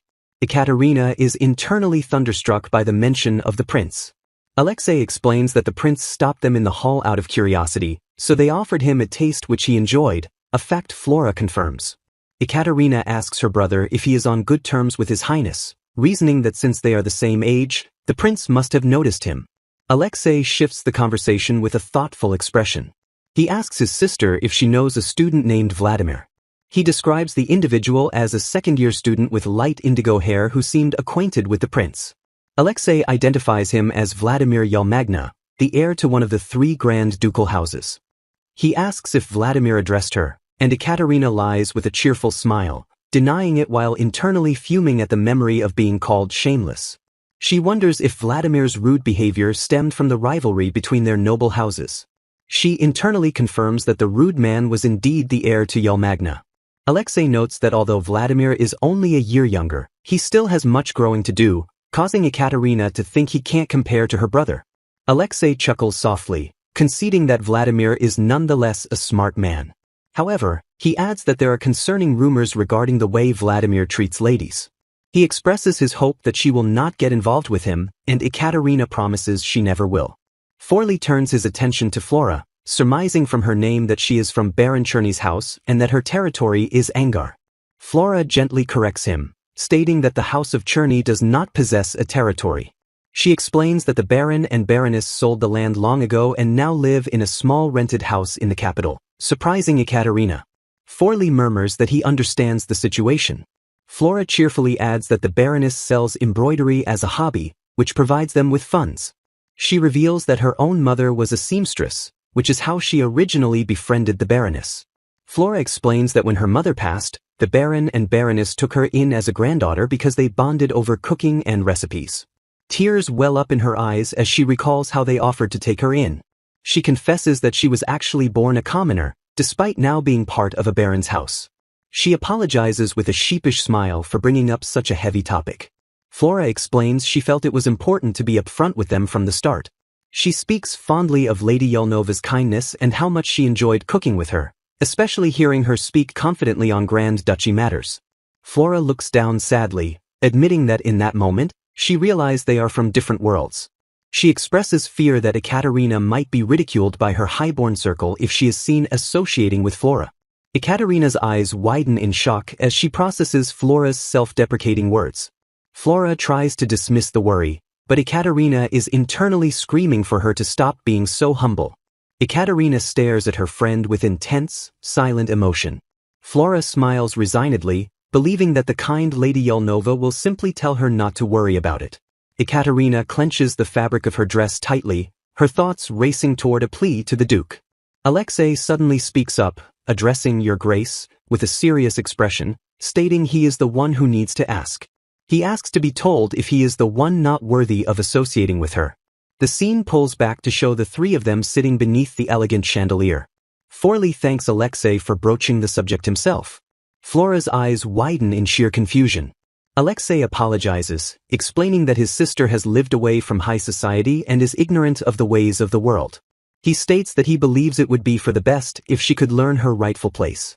Ekaterina shoots up from her seat, shouting her brother's name in outrage. Flora gently tugs at the hem of the villainess's dress to get her attention. She softly calls out Lady Yelnova's name to interrupt the tense moment. Flora warns that their continued friendship might bring trouble to his grace as well. A shadow of sadness falls over Flora's face as she contemplates the burden she might become. She grits her teeth, struggling to hold back her emotions and the reality of their social divide. Ekaterina slumps back into her chair, the energy draining from her as she mutters her brother's name. Forley intervenes, suggesting that he and the young master speak privately later. An agreement is made to defer the heavy conversation for the moment. Later, Ekaterina and Alexei sit facing each other in a quiet room to address the incident. Ekaterina observes that although her brother looks troubled, his voice remains as gentle as always. Alexei gazes at her with a conflicted expression, struggling to find the right words. He apologizes, admitting that he knows she acted out of kindness and he is sorry for ruining it. He insists that the reality remains that she and Flora live in different worlds due to their disparate ranks. Alexei explains that even within their own high class, there is constant strife and danger. His eyes narrow with intensity as he emphasizes the gravity of their social landscape. He instructs her that she must learn to plan and act in a way that befits her rank in order to protect herself. Alexei expresses his hope that she can understand his perspective, while Ekaterina sits in silence.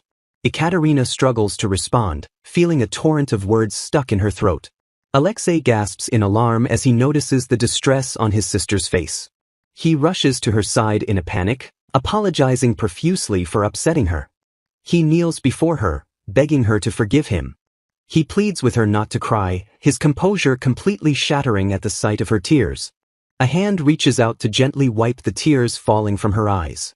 Alexei holds her hands tightly, offering comfort as she shifts in her seat. Ekaterina grips his finger and quietly addresses him as brother. She whispers that looking down on someone simply because of their lesser rank is wrong.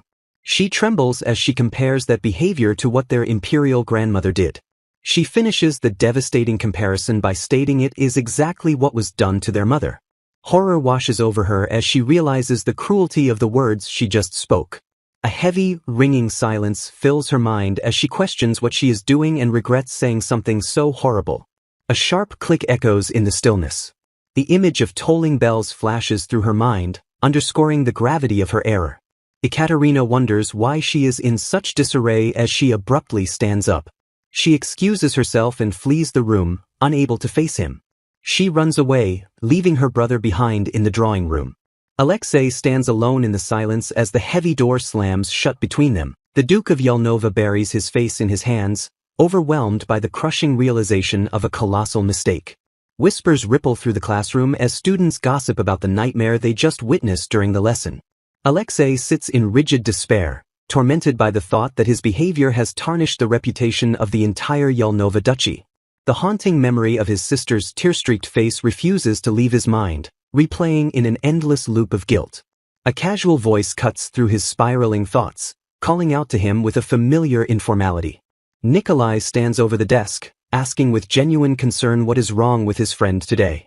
Lifting his gaze, Alexei acknowledges his classmate with a heavy, weary expression. Nikolai remarks on how awful the Duke looks, noting that his behavior in class was completely out of character. The text introduces Nikolai Krymov, standing with a relaxed posture that contrasts with the Duke's tension. Alexei notes internally that this young man is the only person bold enough to use his title as a nickname to his face. Attempting to voice his turmoil, Alexei begins to speak but hesitates, his hand trembling slightly. He clenches his hands together tightly, confessing in a strained whisper that he made his sister cry. The confession catches Nikolai completely off guard, eliciting a blank sound of confusion. Leaning against a desk, Nikolai asks incredulously if that is the sole reason for such profound depression. Alexei's eyes remain downcast and filled with misery, ignoring the light-hearted tone of his friend. Scratching the back of his head, Nikolai tries to process the situation with a nonchalant attitude. He offers a comforting pat on the shoulder, dismissing the incident as typical sibling drama. With a shrug, he claims that sisters are simply prone to whining and crying for no reason whatsoever. Surprised, Alexei asks if Nikolai has a sister, prompting a groan of annoyance from the other boy. Nikolai recalls that he actually saw Alexei's sister visiting the school just the other day. He describes a pretty girl with indigo hair and violet eyes, asking for confirmation of her identity. Recounting the meeting, he notes that while she seemed unapproachable initially, she was incredibly polite. He struggles to find the right word before settling on graceful, praising her elegant yet friendly aura. Bursting into laughter, Nikolai compares her to his own sister, whom he affectionately describes as a pet monkey. He mentions the rumors about the two prettiest new girls, known as the Cherry Blossom and the Blue Rose. Dismissing the gossip, Nikolai straightens up and steers the conversation back to the problem at hand. He demands to know what exactly Alexei did to bring such a well-mannered young lady to tears. Adopting a scolding tone, he points out that if Alexei is this upset, he should have treated her better in the first place. Alexei explains that she introduced him to a friend whose low status he deemed unsuitable for his sister's social circle. Nikolai quickly deduces the sequence of events, realizing Alexei forbade the friendship and caused the tears. He questions why the sister hadn't learned these social rules years ago, acknowledging the necessity of selectivity for high nobles. Alexei defends her, explaining that her long convalescence meant she had very few opportunities to socialize. Nikolai connects the dots, realizing this frailty was the reason for Alexei's tardiness on the first day of school. A troubling thought begins to take root in Alexei's mind as he considers the implications of her isolation. He thinks of the low-status classmate, the girl he so quickly dismissed as unworthy. An image of Ekaterina smiling beside Flora fills his mind as he realizes this girl was the very first friend his sister ever made. Shock widens his eyes as the weight of his actions crashes down on him with renewed force. A silhouette of a lonely girl emphasizes the stark reality he had completely neglected to consider. He recalls the reports stating Ekaterina had no close servants or friends, living a life of utter solitude.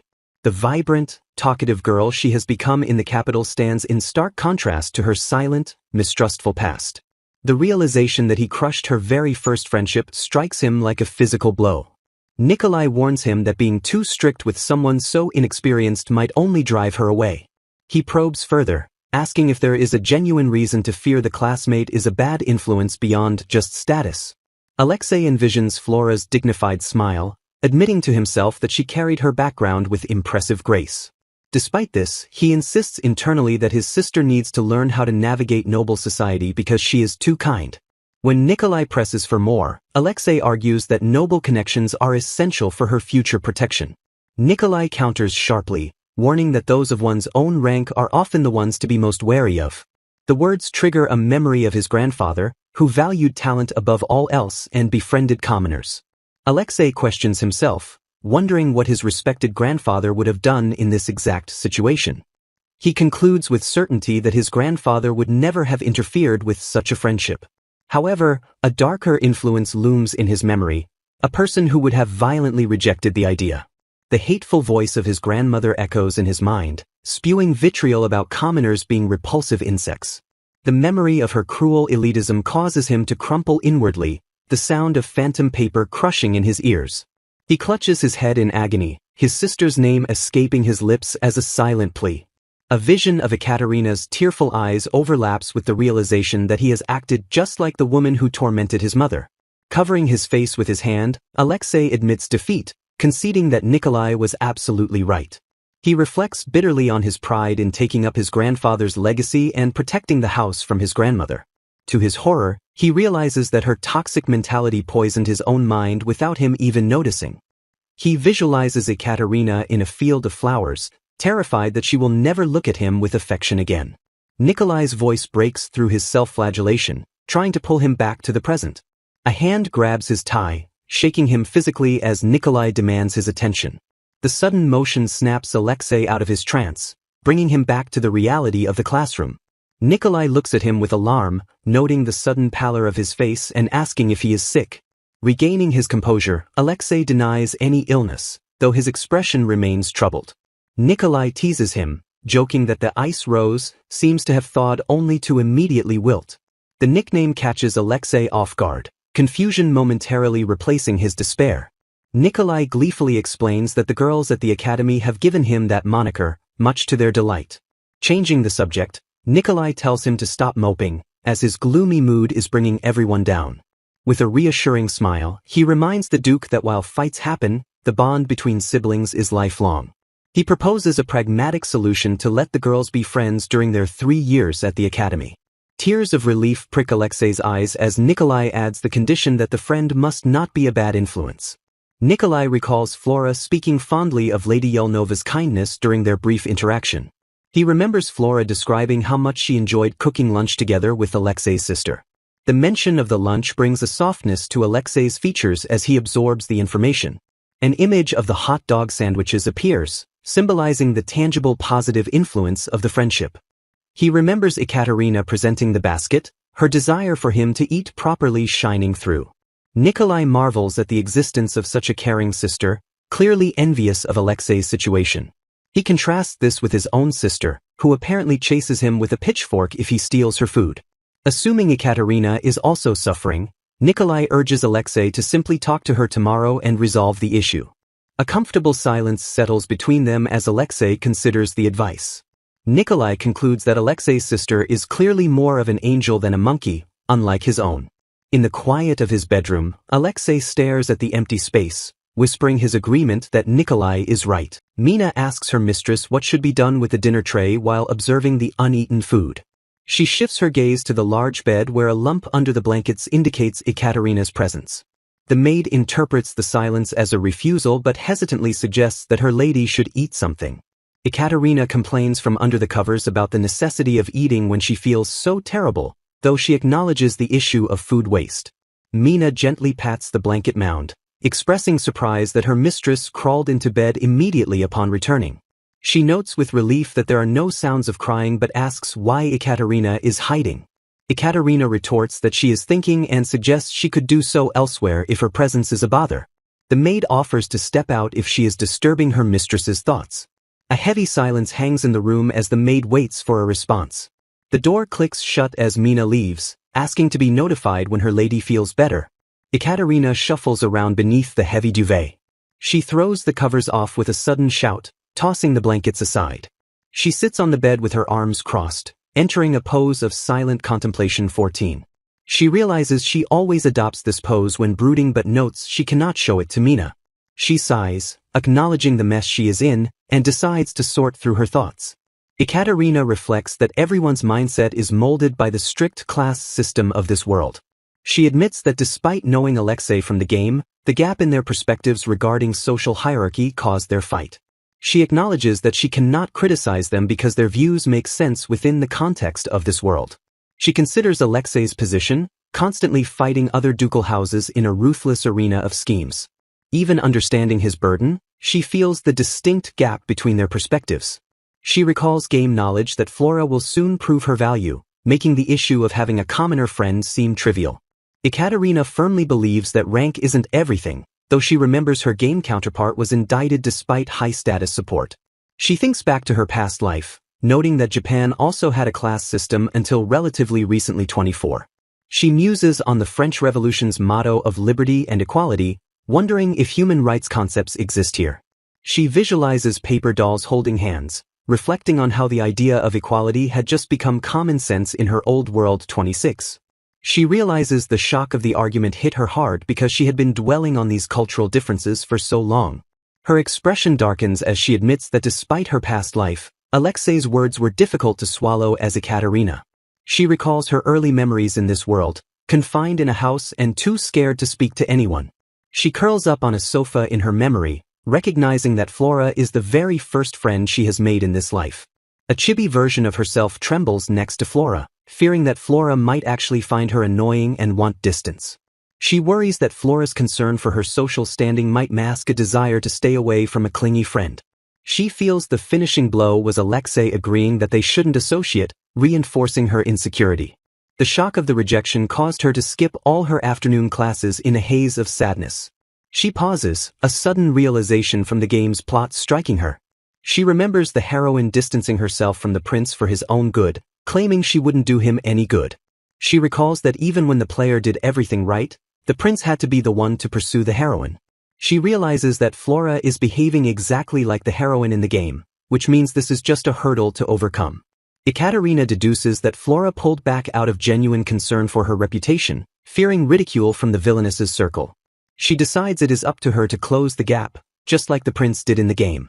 She resolves to push past the hesitation and simply be with Flora regardless of what others think.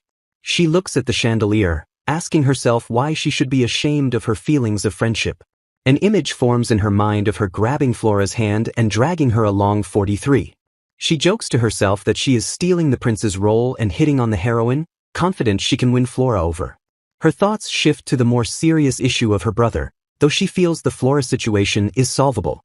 She analyzes Alexei's character, noting he believes in noblesse oblige and takes pride in his rank. She reflects on how he is strict with others but even stricter with himself, often carrying burdens alone. She smiles softly, placing a hand on her chest, realizing she actually likes that side of him and her feelings haven't wavered. She admits she isn't surprised by his stance and thinks he even has a point, though the delivery was a shock. She looks at the empty pillow next to her, wishing she didn't have to leave her bed. She wonders why she still feels so terrible despite rationalizing the argument. She questions if the pain stems from this being the first distance between them since she regained her memories. She agonizes over whether he is disappointed in her or thinks she is unworthy of her rank. She buries her face in the pillow, quickly dismissing the thought that he would think so negatively of her. She worries that since she broke down crying, he might be even more depressed than she is. She freezes, recalling with horror that she compared him to their abusive grandmother. A maid enters the room, startling her out of her spiral. Ekaterina chills as the realization hits her full force regarding her brother's feelings. She realizes his feelings have morphed into blind love for her because she resembles their mother, fueled by his yearning. She envisions his back, understanding his attachment is driven by guilt and hatred for what the grandmother did. A block of guilt crushes her as she realizes she hurt him deeply by comparing him to the person he hates most. She wails in despair, realizing she is the one who is too devoted and terrified that he now hates her. She shakes her head violently, deciding she isn't devoted enough and must ensure this never happens again. She stands up with determination, declaring she can't stand anyone hurting her favorite person, even if it's herself. She reflects that she has understood her feelings and found a solution. She declares it is time to make a move to fix this. The scene shifts to the exterior of the Duke's office building as evening falls 67. Alexei sits at his desk, sighing heavily with his head in his hand. A knock sounds at the door, breaking his brooding silence. The door opens to reveal a servant announcing a visitor. The servant informs him that her ladyship is here. Alexei stands up in surprise, knocking papers off his desk as he sees her 72. Ekaterina apologizes immediately, addressing him as brother. She asks if they can talk, her eyes reflecting a mix of determination and tears. His heart pounds loudly in his chest at her presence. She fidgets with her hands but agrees when he invites her to sit. She sits down and lets out a breath of relief. Ekaterina struggles to find her words, stammering slightly. Alexei stands stiffly, unable to speak as she bows her head. A hand gently pats her shoulder, startling her.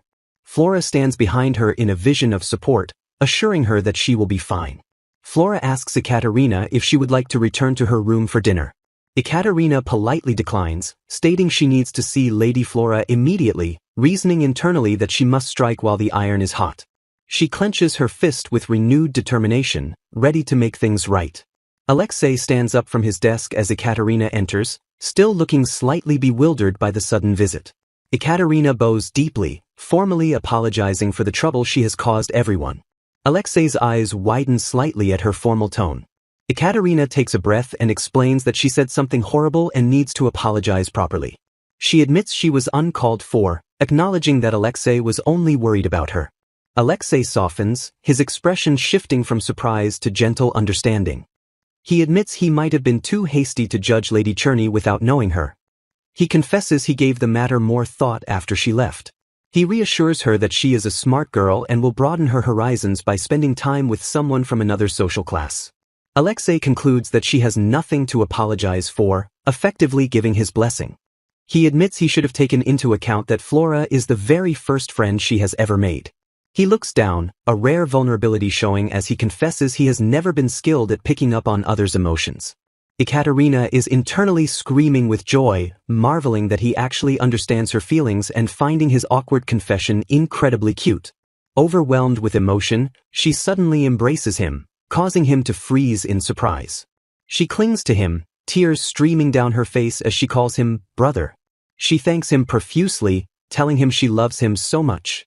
She internally gushes about how lucky she is to have such a kind brother. Ekaterina pulls back slightly to promise him that she will return his trust by becoming the perfect young lady. She vows to work hard on her conduct and studies to befit their noble house.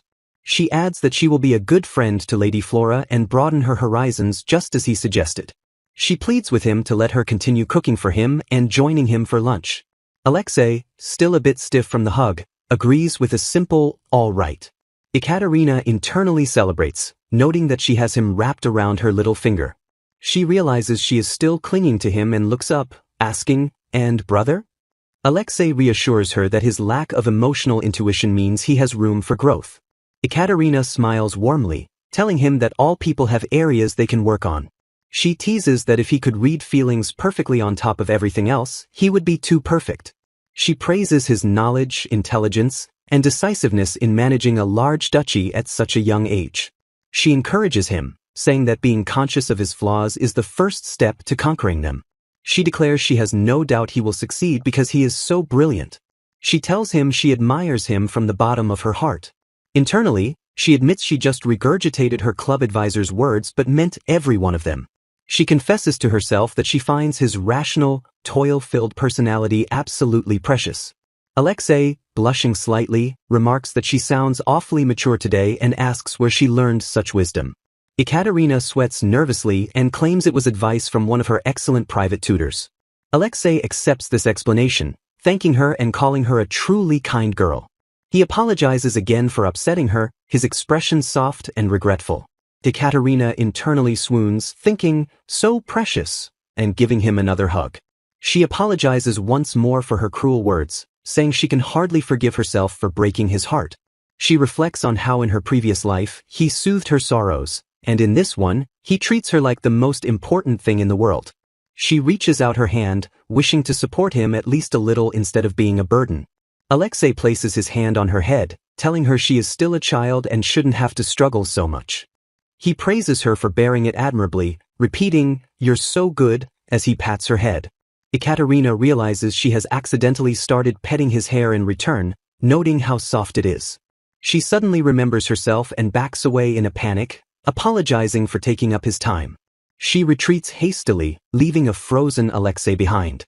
Outside the door, she apologizes to the servants for the trouble. Inside, Alexei touches his chest, looking overwhelmed but content as he bids her farewell. Ekaterina resolves to see Flora immediately to repair their friendship. She declares internally that it is time to capture the heroine's heart. She wonders with a laugh if perhaps her own heart has already been stolen by the heroine. A rhythmic knocking sound breaks the silence at the heavy wooden door. Flora stands nervously in the hallway with her hands clasped, waiting alongside a silent maid. The door unlatches with a sharp click and swings open to reveal the occupant within. Flora gasps in surprise as she comes face to face with Lady Yelnova standing in the doorway. Anxiety plays across the visitor's face as she worries internally that her presence might be causing discomfort. She bows her head slightly to apologize for the intrusion at such a late hour. Hesitantly, she brings up the conversation they shared earlier that day during lunch. She recalls Ekaterina's previous statement that her brother would be the one to decide if they could be friends. Ekaterina interrupts to explain that her brother has had a change of heart and advised her to broaden her horizons. With a gentle expression, she reveals that she came specifically to deliver this news to Flora. Stepping closer, Ekaterina asks if Flora has not noticed how strikingly similar they truly are. She suggests that they might share more in common than anyone else in their circle. Flora guesses that she is referring to their mothers, and Ekaterina confirms that is one part of the connection. However, she notes that there is another significant reason for their kinship.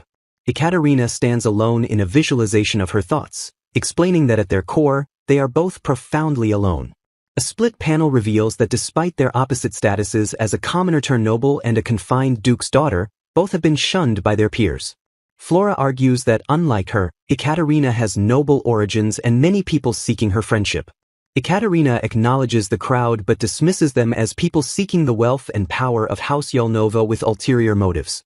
She pauses, seemingly wrestling with her own vulnerability and the reality of her situation. Self-deprecating thoughts surface as she mocks herself for playing the victim, finding the behavior unpleasant for a villainess. Casting aside the heavy topics, she confesses that the truth is she simply wants to chat with Flora more. She recalls their time cooking together and the undeniable feeling that they were kindred spirits. She asks if the simple desire to befriend someone is not a valid enough reason on its own. Internally, she clarifies that her motivation has nothing to do with Flora being the heroine or avoiding doom flags. Standing before Flora, she declares that she wants to be friends simply because she enjoys her company. Flora is overwhelmed and protests, insisting she couldn't possibly accept unless Ekaterina truly dislikes her. Ekaterina looks confused by the logic and firmly denies any negative feelings, stating she could never dislike her. Tears spill from the heroine's eyes as her emotions finally overflow. Ekaterina steps forward and pulls the crying girl into a warm, comforting embrace. Holding her tight, she acknowledges internally that Flora has always done her absolute best. She reflects that even in an Otome game world, this girl is a real person who has endured the loss of a mother and severe bullying at just 15. Squeezing her tighter, Ekaterina promises not to leave her alone, recognizing Flora's tendency to suffer for the sake of others. Flora weeps openly, moved by the offer of solidarity and acceptance. The pact is sealed with a shared agreement to be lonely together. The scene shifts to the quiet interior of a private room later that evening. Narration reveals that after the tears, Mina prepared dinner and Ekaterina hosted Flora in her room. Over the meal, they shared light-hearted chatter about cooking and their lack of focus in afternoon classes. The conversation eventually turned serious as Ekaterina opened up about her grandmother's abuse and her mother's death. Sitting side by side on a sofa, Flora wept on Ekaterina's behalf after hearing the tragic story. Ekaterina confessed her own fears of making mistakes in friendship and bringing shame to her station. She proposed that they work together to strategize on how to socialize properly as nobles. This approach was designed to prevent Flora from pulling away from their friendship due to feelings of inferiority. Ekaterina playfully muses that the villainess has successfully captured the heroine's heart. She hopes this means they are truly friends for good now. Outside the dormitory, a voice bids Lady Cherney a good night as she departs. Mina narrates that she escorted the guest back to her room per her ladyship's request. As she prepares to return and attend to her duties, she remains vigilant for potential trouble. A familiar voice calls out to Mina from the shadows near a window. Ivan stands casually leaning against a tree outside the building with his arms crossed. He smiles charmingly as Mina identifies him by name. She scolds him for being near the women's dormitory, though he argues he has not technically entered. He thanks her for her help earlier, dismissing her reprimand as a stupid argument. He clarifies his gratitude regarding her bringing her ladyship to see the Duke. He reports that his grace has returned to his normal self thanks to the visit. Mina corrects him sharply, stating she did not bring Ekaterina anywhere. She explains that her mistress surprised her by choosing to visit the Duke on her own accord instead of hiding away. A soft expression crosses her face as she speaks of her lady's independence.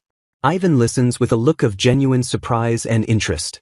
A smile touches his lips as he processes this new information. He remarks that she is unexpectedly mature, contradicting the rumors of her ignorance of the real world. He admits he expected an argument when she arrived, but was impressed that she chose to apologize instead. He surmises that her apology was the key to softening the Duke's resolve. Mina agrees but adds that while Ekaterina lacks common sense, she is a bright, kind, and strong-willed person. Mina expresses her deep concern that Ekaterina's kind nature will inevitably lead to her getting hurt in the future. Ivan agrees, noting that his grace undoubtedly shares that same fear for his sister's safety. He notes how amazing it is that she has the Duke wrapped around her finger, citing their shared tragedy as a reason. Ivan points out that Mina is the same, as she was the one who asked him to push the siblings together. He laughs, recalling the Duke's helpless state earlier, comparing him to a boiled vegetable. A visual depicts the Duke slumped in defeat over his desk, unable to process his emotions. Ivan narrates that after Ekaterina left, the Duke snapped back to his usual efficient self immediately. He raises a finger, noting that what the Duke said next was even more shocking than his breakdown. A flashback shows the Duke declaring he has decided not to promise Ekaterina to anyone. Mina and Ivan are shown reacting with shock in the background of the memory. Ivan recalls thinking the Duke shouldn't be rash while struggling to keep a straight face at the absurdity. Mina suggests that even if he doesn't go through with it, the statement showed his true feelings. She compares Ekaterina patting his head to a mother's touch, noting the reversal of roles.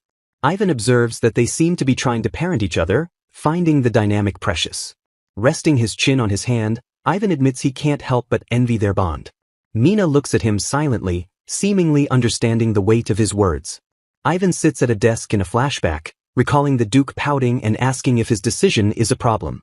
In the memory, Ivan runs away from the awkward conversation under the guise of needing tea.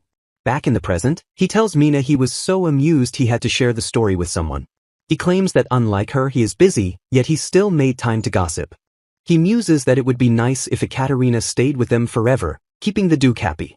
Mina scolds him for being selfish, stating she will follow Ekaterina even if she marries into another family. Ivan argues she might be happier remaining a Yelnova where she is treasured so deeply. He points out that she can't marry the Duke, so his possessiveness is ultimately a moot point. He teases Mina again about being wrapped around the Duke's finger just as much as he is. He defends the Duke, saying he isn't cruel, just not as openly affectionate as his sister. A serious expression crosses Ivan's face as he notes the Duke doesn't treat him like a monster. He adds that only an idiot would treat him that way, implying a history of such treatment. Smiling, he admits he has crossed paths with one such idiot in the past. He reveals to Mina that he has seen his grace at his absolute lowest point. A flashback describes the Duke's severe insomnia following his mother's death, where he didn't sleep for 5 days. Ivan explains that the Duke finally passed out from exhaustion in the carriage on the way back to the academy. He recalls wishing someone would show the Duke kindness as he covered him with a blanket. Mina looks sympathetic, realizing how terrible Ekaterina would feel if she knew about that time. Ivan agrees, stating he would never tell her because the Duke wouldn't want her to know. He pushes off the tree, deciding it is time to leave the conversation there. He suggests Mina should return to brew tea for her master. Standing in the moonlight, he bids her farewell for the night. Mina waves goodbye as he flutters away into the darkness. The full moon shines brightly in the night sky, illuminating the quiet grounds. Mina smiles softly to herself, content with the outcome of the day. Her hand reaches out to close the door to the building. She walks down the empty corridor, returning to her duties with a lighter heart. The scene fades as she walks away, leaving the quiet night behind her. Lady Ekaterina sits at her desk in the quiet of her room, focused intently on writing a letter under the warm glow of a lamp. Forley stands before the Duke and Ekaterina in a formal meeting, announcing that he has compiled the report on the afforestation plans. He details the initial steps, explaining that they will plant saplings from the forest using the labor of lumberjacks displaced by the Black Dragon. Continuing his proposal, he suggests that even depleted land where nothing else grows can be utilized effectively to raise seedlings. The Duke reviews the document as Forley introduces the specific types of trees they intend to plant alongside the Black Dragon cedar. He lists fruit-bearing trees like walnuts and cherries, as well as timber trees that can be harvested for furniture in about 10 years. Forley explains the necessity of these quicker-growing trees to turn a profit, as the prized Black Dragon cedar requires 20 to 50 years to mature. The Duke confirms his understanding that the plan involves purchasing seedlings to get the cycle started. He suggests presenting the project as a simple source of revenue and mentions considering tax exemptions to encourage producer participation. Ekaterina agrees, noting that afforestation is a new concept that will meet resistance unless tied directly to profit for the farmers. Internally, she compares the difficulty of introducing new practices to her past life as a system engineer dealing with challenging system releases. Forley expresses his admiration for the Duke, impressed that he turned a vague idea into a workable plan with relief measures so quickly. Ekaterina reflects on the Japanese cedar allergy issues from her previous life, noting that Forley's mixed planting strategy should avoid such ecosystem problems. She asks what the people of the forest say about the plan, while internally praising her brother and his advisors. Forley admits they are doubtful that things will go well, but confirms they approve of the efforts to limit logging. The Duke notes the importance of this, as the Black Dragon is known to value the opinion of the forest dwellers. He expresses hope that the dragon will view their shared efforts in a positive light. Confused by the terminology, Ekaterina asks who the people of the forest are, prompting the Duke to realize she hasn't been told. He explains that they are a nomadic ethnic group living deep within the forest who rarely mingle with outsiders. He adds that their society is comprised of several different tribes. Dropping a bombshell, he reveals that the head of the largest tribe is actually Forley's wife, shocking Ekaterina. The Duke recounts Forley's past as a marquis's son who loved hiking, met the forest people, fell in love, and was disowned before joining their grandfather. Both Ekaterina and Flora clasped their hands in delight, sparkling at the romantic tale of true love. Changing the subject to hide his embarrassment, Forley asks about the pies he sees on the table. Ekaterina explains that she and Flora started baking yesterday after school and used their breaks to finish the large batch. She mentions that the kitchen staff helped in exchange for recipes, allowing them to make more sophisticated pastries. Forley takes a bite of the still warm pie, his expression softening as he notes a nostalgic taste. He remarks thoughtfully that the flavor reminds him of the past. Flora beams, explaining that she learned that specific recipe from the Baroness. A flashback shows a happy memory of Flora cooking with the older woman, praising her pies as works of art. Forley smiles, noting that he and the Baroness are close in age. He reminisces while holding his tea, confirming that the taste brings back memories. Ekaterina confirms the Baroness's name is Natasha, and Forley nods in recognition. He reveals that he knew her as Natasha Murno, a count's daughter, back when they were students. He explains that they studied together right there at the Magic Academy. He recalls that just like Flora and Ekaterina, Natasha loved cooking and would share her creations. He adds that her pastries were so delicious that students used to fight over them. With a wry smile, he notes that the nonchalant Lord Sergei never failed to secure a slice, proving he was a glutton. The Duke reacts with surprise as Ekaterina internally questions the fateful connection between the villainous and heroine's families. Ekaterina is left dumbfounded and swirling with confusion as Forley reveals that the unassuming Baron and Baroness eloped. She struggles to process the fact that Flora's adoptive parents and her grandfather were linked in such a dramatic way. Internally, she screams, asking if it's really okay for the two opposing game roles to have such a deep history. Forley describes the relationship between Joseph and Natasha, noting that Joseph had a hidden strength that Lord Sergei admired. He explains that when Natasha's family arranged a match she didn't want, the students banded together to help them escape. He reveals the ringleader was Lord Sergei, admitting he feels bad for the teachers given who was involved. Forley fondly recalls punching Sergei when he found out, calling him a rascal for the trouble he caused. He concludes the story by laughing that Sergei ate an entire thank you apple pie by himself and suffered heartburn for days, never eating them again. Ekaterina sits alone at her desk, her hand gently touching her chin in deep contemplation. She reflects on a portrait she saw at the main house when she was 10, featuring her grandfather with a baby Alexei, noting his handsome dignity. Forley agrees, noting that while the story he told was about Sergei's youth, the contrast between the mischievous student and the dignified man is striking. He remarks on how cute baby Alexei was in the painting, while Alexei asks why Forley didn't mention the connection between their grandfather and Baron Cherny earlier. Forley explains that he didn't want to influence Alexei's decision or allow special treatment based solely on a fortuitous connection to Lord Sergei. Alexei clenches his jaw, a single tear escaping his eye as he struggles with his emotions. With a heavy sigh, he expresses relief that Joseph and Natasha are living well and in harmony, admitting he was always curious about their fate. Flora listens quietly, her large eyes filled with emotion as she absorbs the kindness and history being shared. Forley smiles warmly at Flora, thanking her for sharing the news of her parents with him. He takes another bite of the pie, savoring the taste that connects the present to his past. He declares it a most nostalgic taste indeed, validating Flora's culinary heritage. A close-up shows a fork resting on a plate with crumbs, the pie completely finished. Suddenly, Alexei clutches his chest in pain, groaning as discomfort seizes him. He reveals he ate an entire pie because he always wanted to try it, leading to heartburn and Forley calling him stupid for overindulging. Alexei admits his stupidity while clutching his head, as Forley confirms the diagnosis with a blunt, "You are stupid." Forley sighs deeply, telling Alexei he shouldn't have let her go, referring to the pie or perhaps something deeper. A younger Lord Sergei appears in a flashback, stating with a somber expression that he never wished for more with her. A chibi-style flashback shows Sergei devouring the pie while his friends watch in shock, with Joseph yelling at him for eating it all alone. In the present, Alexei acknowledges Forley is right, admitting that the story between his grandfather and Natasha could never have been a romance. He explains that Sergei was engaged to Imperial Princess Alexandra, whose cruel nature was the polar opposite of Sergei's kindness.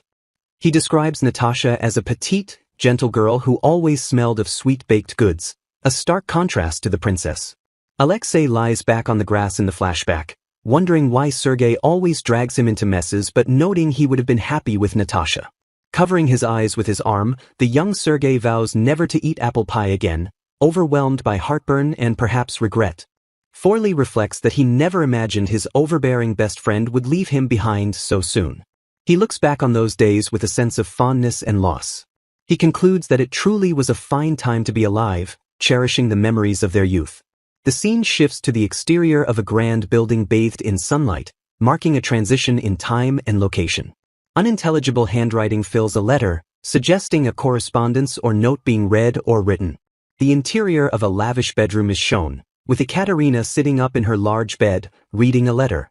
Mina enters the room, greeting her mistress with a "good morning" and noting she is up early. A close-up of Ekaterina's eye shows her focus as she responds simply. Ekaterina smiles gently, explaining that she just happened to wake up early. Mina opens the window curtains, letting the bright morning light flood into the room. She comments on the brightness and asks if Ekaterina has anything special planned for the day. Ekaterina reveals she has a new class to attend, which is why she was rereading Mr. Moldo's advice. A view through a window shows Mina delivering the gift to Mr. Moldo's wife, who holds a young child. Ekaterina explains that Mr. Moldo is a trusted teacher who taught her mana control basics, and she recently sent him a gift and a letter. Mina praises her generosity, noting that no one else would pay for a single question, but Ekaterina insists knowledge deserves compensation. Ekaterina recalls her past life as a system engineer, haunted by memories of clients demanding free fixes for impossible problems. A close-up of her face shows a mix of determination and gratitude as she remembers the teacher's praise. Mina reassures her that she doesn't need to work so hard given her natural talent. Ekaterina thanks Mina but insists she just wants to be prepared, her expression softening. She returns to her desk, noting that despite the praise, Mr. Moldo sounded puzzled about why an Earth attribute user would need powerful attacks. She realizes that if the world follows the game's logic, this upcoming class is critical. She identifies the first practical mana class as the pivotal moment that determines the Empire's future. The reason for this gravity is revealed. A monster is destined to appear. Game screens visualize the scenario where a powerful monster attacks, and the prince and heroine must join forces to defeat it. Failure to clear this event triggers the destruction flag, spelling the end of the Empire. Ekaterina declares she must clear this event for the sake of her dear brother, steeling her resolve. A wide shot of the Academy emphasizes her doubt, as she wonders if a monster can truly appear in such a secure location.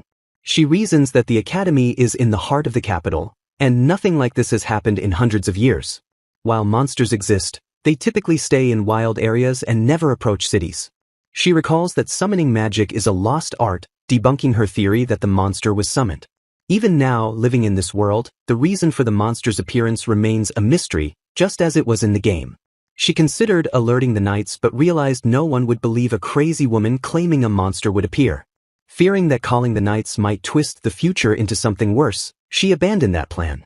She concludes that the only thing she can do is brace herself for the inevitable encounter. Sitting on her bed, Ekaterina vows to use her own mana to drive back the monster and clear the event herself. The setting is established at the training grounds of the Academy. Narration explains that while all admitted students meet the mana criteria, disparities in power still exist. Strong mana is prized for marriage and adoption prospects, motivating second and third sons who won't inherit titles to prove their worth. Ekaterina observes the high energy of the crowd, noting that everyone seems pumped up for the occasion. She notices her friend looking vacant and calls out to Lady Flora to get her attention. Flora snaps out of her daze, insisting nothing is wrong, but Ekaterina realizes she is unaware of her own mana attribute. A knowing smile crosses Ekaterina's face as she observes Flora's innocence regarding her latent powers. Nearby, a group of noble girls gossip maliciously, claiming Flora's ignorance proves her admission was a mistake. Listening to the whispers, Ekaterina notes with irony that these are the exact lines her game counterpart used to say. A subtle smirk plays on her lips as she recalls the game's script playing out in reality. She recalls a teacher explaining that rare attributes are often difficult to appraise initially, calling the gossips nitwits in her mind. Turning to Flora, she offers encouragement, stating she is looking forward to discovering what Flora's attribute will be. To comfort her friend, she claims jealousy over her own banal Earth attribute, though Flora admits she remains worried. Ekaterina beams a bright smile at the heroine, apologizing for any distress her words might have caused. Grasping Flora's hands, she apologizes internally for offering platitudes when she actually knows the secret but cannot reveal it. Flora confesses her nervousness as the practical lesson looms closer. Ekaterina reviews the game event conditions, noting the goal is for the prince and heroine to team up, which was easy button mashing in the game. However, the reality of sending an unaware girl to fight a beast horrifies her, just as Prince Alexei calls for everyone to gather. As the students assemble in the courtyard, Ekaterina tells herself to focus on the class for the moment. She exchanges a warm, reassuring smile with Flora, momentarily putting her anxieties aside. A sudden cracking sound from the large central fountain draws everyone's attention. Ekaterina feels a prickle of alarm on her neck, sensing a disturbance in the mana.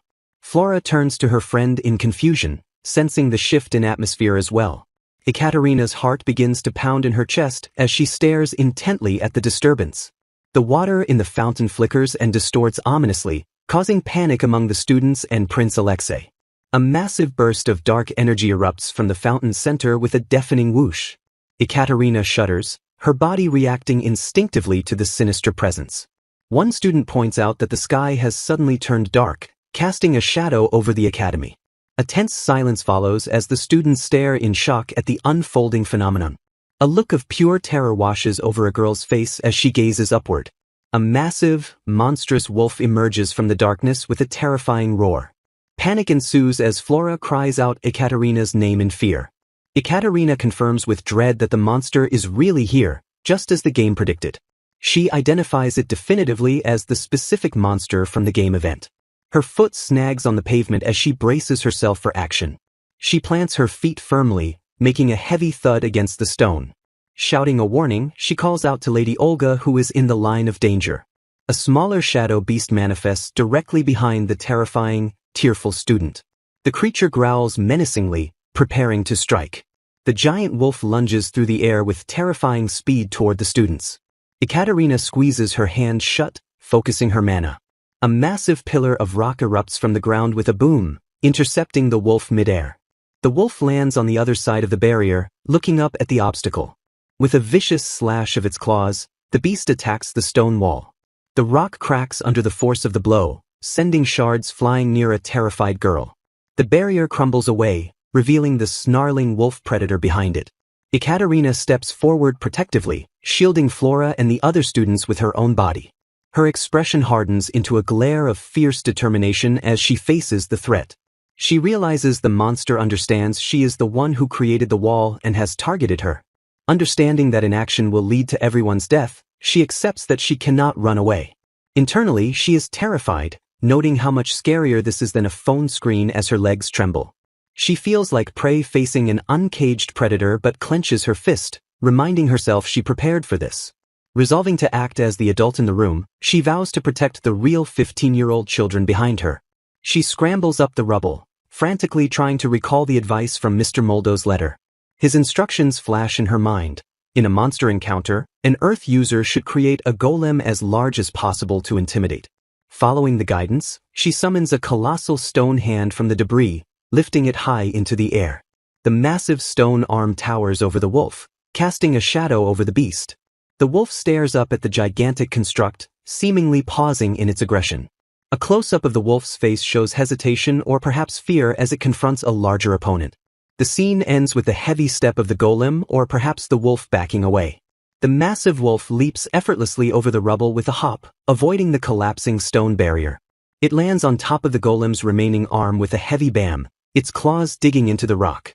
Ekaterina's eyes narrow as she unleashes her next move, sending a wave of energy forward with a whoosh. The giant stone arm crumbles completely into dust, causing the wolf to lose its footing midair. Ekaterina watches calmly as the debris rains down with heavy thuds around her. She pants heavily, the exertion of controlling such massive amounts of earth taking its toll. A smaller, hasty shelter of rock is visible in the background, likely protecting the other students. The wolf bursts from the cloud of dust, roaring in anger as it charges directly at Ekaterina.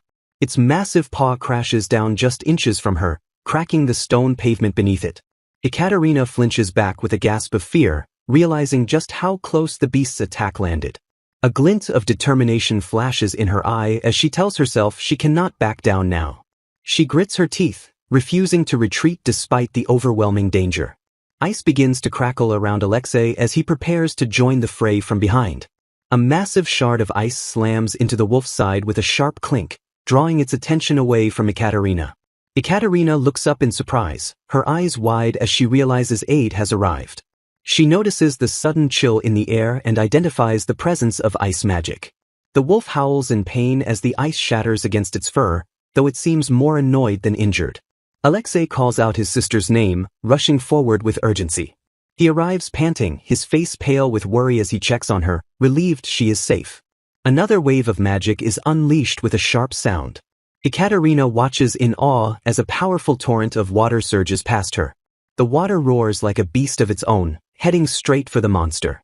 Mikhail steps forward, his hand extended as he controls the flow of water with precision.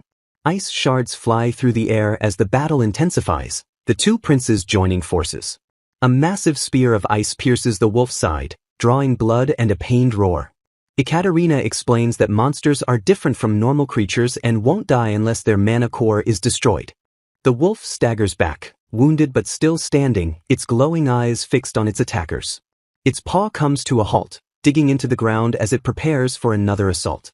Ekaterina notes that if a blow to the heart doesn't kill it, they must change tactics. She advises redirecting their focus from defeating it to compromising its movement instead. Doubting herself for a moment, she wonders if she can truly pull this off against such an agile beast, but forces herself to act. Alexei looks at her, listening intently to her strategy. Mud and water begin to swirl around the monster's feet, creating a treacherous trap. The water from the fountain flows outward, guided by Mikhail's magic to mix with the earth. The wolf looks up, confused as the water surrounds it. A splash echoes as the water merges with the soil, creating a thick, heavy mud. Alexei nods in understanding, realizing the plan to trap the beast. With a command to freeze, the water turns to ice, locking the mud and the monster's legs in place. The two princes stand side by side, realizing they only managed to freeze the surface, but it's a start. They agree to finish the battle together. With renewed determination, they unleash another wave of magic. The ice crackles and expands, encasing the wolf further as it struggles to break free. Massive pillars of ice slam into the beast from all sides, pinning it down completely. An onlooker praises their splendid mana control as the monster is immobilized. The wolf roars in frustration, unable to move its body against the freezing prison. Sweat drips down Alexei's face as he maintains the spell, pushing his limits. More water splashes over the beast, adding layers to the icy cage. Ekaterina watches in awe, thinking they look like they have practical fighting experience despite being students. The ice continues to freeze rapidly, locking the wolf's jaws and limbs in a solid block. The cold slows the monster's movements until it can no longer struggle. The ground around it has become a muddy, frozen quagmire, making escape impossible. Ekaterina sees her chance, noting that handling impure earth is tricky but necessary. A heavy thwack sounds as she manipulates the earth to reinforce the trap.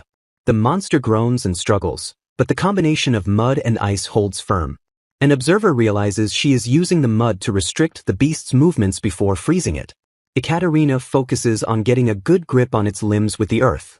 She thinks to herself that she needs to lock it down completely for Alexei to freeze it solid. Reasoning that frozen soil is as hard as concrete, she executes her plan to stop it in its tracks. The onlookers cheer as the monster is finally immobilized, unable to move a muscle. One student marvels at Ekaterina's calmness and strategic thinking in such a terrifying situation as she prepares for one final push. Ekaterina grits her teeth, admitting to herself that despite her power as a Yelnova, the situation is incredibly tough. The fountain stands silent, the water frozen in time, creating a momentary stillness in the courtyard. Alexei turns to Mikhail, sweat dripping down his face, and asks with hesitant hope if the battle is finally over. Ekaterina stares in disbelief, her eyes wide as she whispers the realization that they actually won. The massive body of the wolf lies motionless behind a mound of earth, seemingly defeated. A close-up of the stone golem reveals a claw gripping the edge, suggesting the victory is not as secure as they thought. A loud crack echoes through the silence as the stone begins to fracture under immense pressure. With a violent burst of movement, the wolf lunges back onto its feet, startling the two princes. Alexei and Mikhail freeze in shock, their eyes widening as the defeated monster rises again. Flora screams a desperate warning, realizing the beast is ignoring everyone else to target Alexei and the prince. A massive wall of mud and earth erupts from the ground with a boom, intercepting the beast's path. Alexei calls out to his sister in panic, asking if she is all right as the dust settles. Ekaterina explains that she built a wall in front of them to buy them some precious time. The wolf relentlessly scales the earthen barrier, its claws digging into the rock to climb over. The stone cracks under the monster's grip as it hauls its massive weight up the vertical surface. With a terrifying hop, the beast clears the wall, landing directly in the safe zone. Ekaterina freezes, her eyes wide with terror as she realizes her defense has failed. A hand reaches out desperately into the empty air, grasping for something to hold onto. The stone barrier behind them begins to crumble and collapse with a deafening swoosh. Alexei watches in horror, his sister's name escaping his lips as the scene unfolds. His expression twists into one of pure helplessness as he realizes he cannot reach her in time. Internally, Ekaterina berates herself, thinking she is an absolute idiot for underestimating the danger. She regrets taking on such a ridiculous challenge, remembering too late that she is the villainess meant to lose, not the invincible player. She squeezes her eyes shut, bracing for the inevitable end. A silent apology to her brother passes through her mind as she accepts her fate.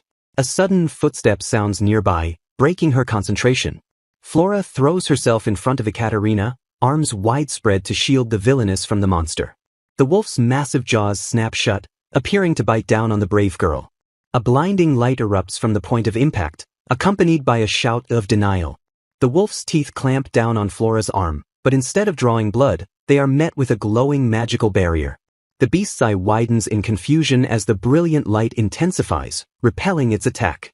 Flora extends her hand, and a wave of pure light magic washes over the area, driving the darkness back.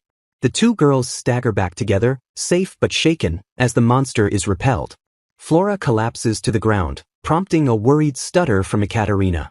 Flora smiles weakly, reassuring Ekaterina that she thinks she is fine. Ekaterina pulls Flora into a tight embrace, praising her as a brave heroine for jumping in front of such a scary monster. Flora gently brushes Ekaterina, turning the concern back to her friend. She asks with genuine worry if Lady Ekaterina is hurt. Tears stream down Ekaterina's face as she denies being hurt, overwhelmed by relief and gratitude. She sobs out a heartfelt thank you to Lady Flora, cementing their bond in the aftermath of the battle. The ruined fountain stands silent amidst the settling dust of the recent magical battle. A hand gently brushes against the fabric of a uniform in the aftermath of the chaos. Blinding light erupts from Lady Cherney to completely evaporate the threatening monster. Bystanders check on the victim's condition while speculating about the magical attribute used. A peer advises the survivor to visit the infirmary to ensure she has no hidden injuries. Alexei bursts onto the scene and screams Ekaterina's name with frantic urgency. His expression betrays sheer terror as he reaches out toward his sister. Ekaterina begins to cry as the reality of her safety and his presence hits her. The distance between the siblings vanishes as he rushes to bridge the gap. Alexei repeats her name with intense relief while pulling her close to him. Ekaterina notes that his embrace is so tight it feels like her bones might break. She realizes that the pain of his desperate grip only makes her feel happier. She wails aloud that it hurts but affirms with joy that she is alive. Her hand grips his coat tightly as she softly calls out to her brother. Alexei abruptly releases her and apologizes frantically for squeezing too hard. He looks at her with wide eyes and concern over the potential injury he caused. Ekaterina sobs while thanking her brother for his desperate arrival. She expresses her profound gratitude that he came to save her. Alexei lets out a soft chuckle of relief upon hearing her words. He pulls her into a gentler hug to comfort her trembling form. He whispers that he would go anywhere in the world for her sake. He swears a solemn oath that he would dive into the depths of hell for her. Ekaterina feels her heart explode from the overwhelming affection she receives. She internally raves that his lines sound exactly like a romantic anime opening. She mentally demands he take responsibility since she can never marry anyone else now.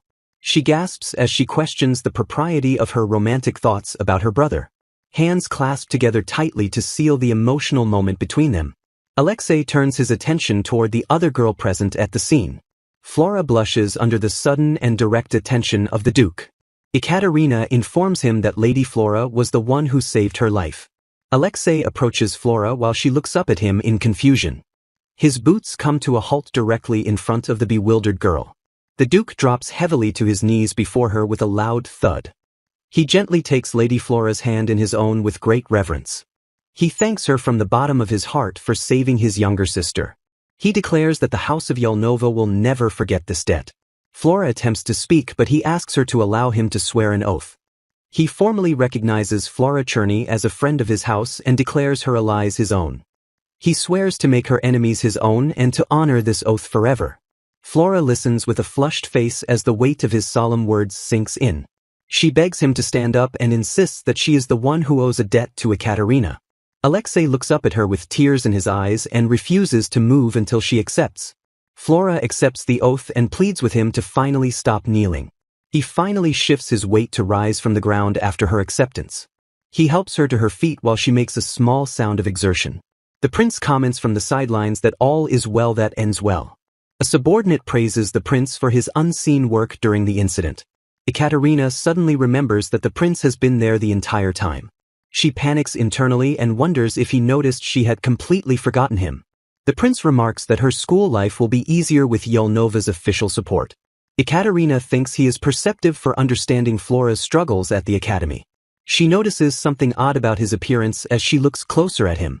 The prince inquires if she is staring at the dirt smeared on his uniform. Ekaterina gasps as she realizes the dirt came from her own crumbled mud wall. She apologizes and explains she lost control of her mana during the attack. She thanks him for helping despite her careless behavior with the magic. She realizes her mud wall was useless and they could have fought better without it. She berates herself for hindering their reaction with the debris she created. She sinks into gloom while mentally berating her own incompetence. The prince watches her silently as she wallows in her self-pity. Ekaterina stands flustered and tries to explain her actions to the prince. Mikhail smiles and claims he is simply returning the favor for her delicious food.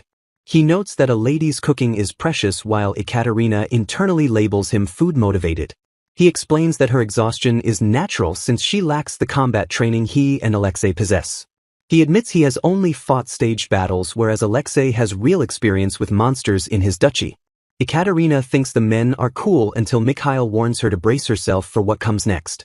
He predicts that knowing Alexei, she is about to receive a severe lecture.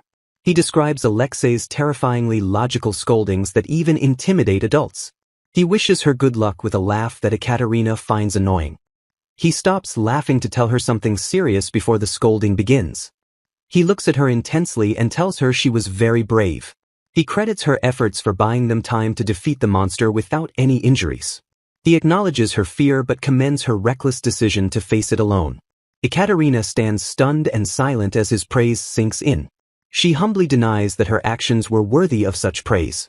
She recalls that she only fought because she knew a terrible fate awaited if she did nothing.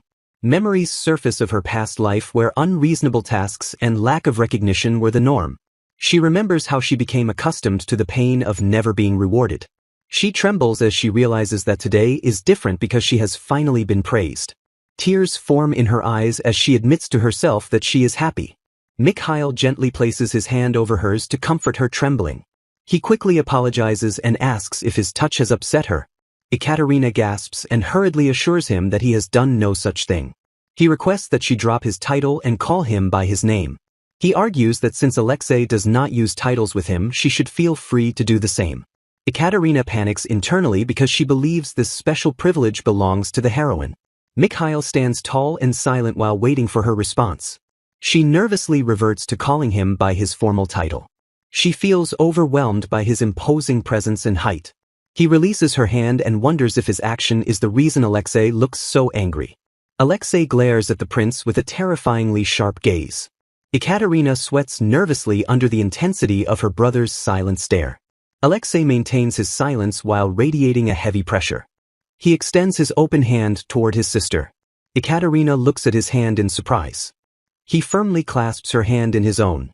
He coldly tells the prince to refrain from behavior that might tarnish his sister's reputation.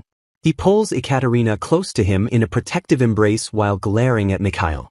Mikhail apologizes and claims her courage impressed him so much he forgot himself.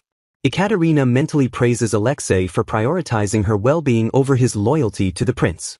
She decides that her brother definitely has a sister complex. Mikhail turns his attention to Flora and praises her for eradicating the monster. He remarks that she seems to possess a rare magical attribute. Ekaterina cheers internally as the prince approaches the heroine and asks to be friends. He invites both girls to call him by his name and drop the formalities. He asks Flora directly if she minds this arrangement. Flora silently squeezes Ekaterina's arm tightly. She pulls Ekaterina close and declares she will do whatever Ekaterina prefers. Flora directs a surprisingly icy glare toward the prince. Ekaterina is baffled by Flora's cold reaction to the love interest. She observes the prince standing with a girl on each arm and considers the event cleared. A loud sound interrupts the moment as new characters arrive. Guards from the capital appear on the scene to secure the area. Students and staff panic inside the school building while demanding to know where the monster hid. Ekaterina realizes the entire school is in an uproar and thinks she should have expected this reaction. She lists the upcoming tasks of giving testimony and having Flora's attribute appraised. Alexei calls her name to get her attention. He orders her to return to the dormitory and rest while he explains everything. He expresses concern that her sickly body might collapse from the massive mana expenditure. She refuses his order and insists on reporting what she saw as the sole witness to the monster's appearance. Ekaterina resolves to fulfill her duty as a noble by giving her testimony to prevent future tragedies. Alexei gazes at her with a gentle expression and softly speaks her name. He declares his pride in her actions and affirms her worthiness to bear the Yelnova name. He commands her to rest while she attempts to interject with a protest. Alexei leans in close to admonish her recklessness despite acknowledging her outstanding bravery. He chastises her decision to fight monsters without formal training instead of fleeing like a rational person. Ekaterina internally defends her actions by recalling the game scenario that forced her hand. She compares his scolding to her past life where she would have defiantly argued with superiors. She questions whether her submission stems from his perfect voice or the validity of his arguments.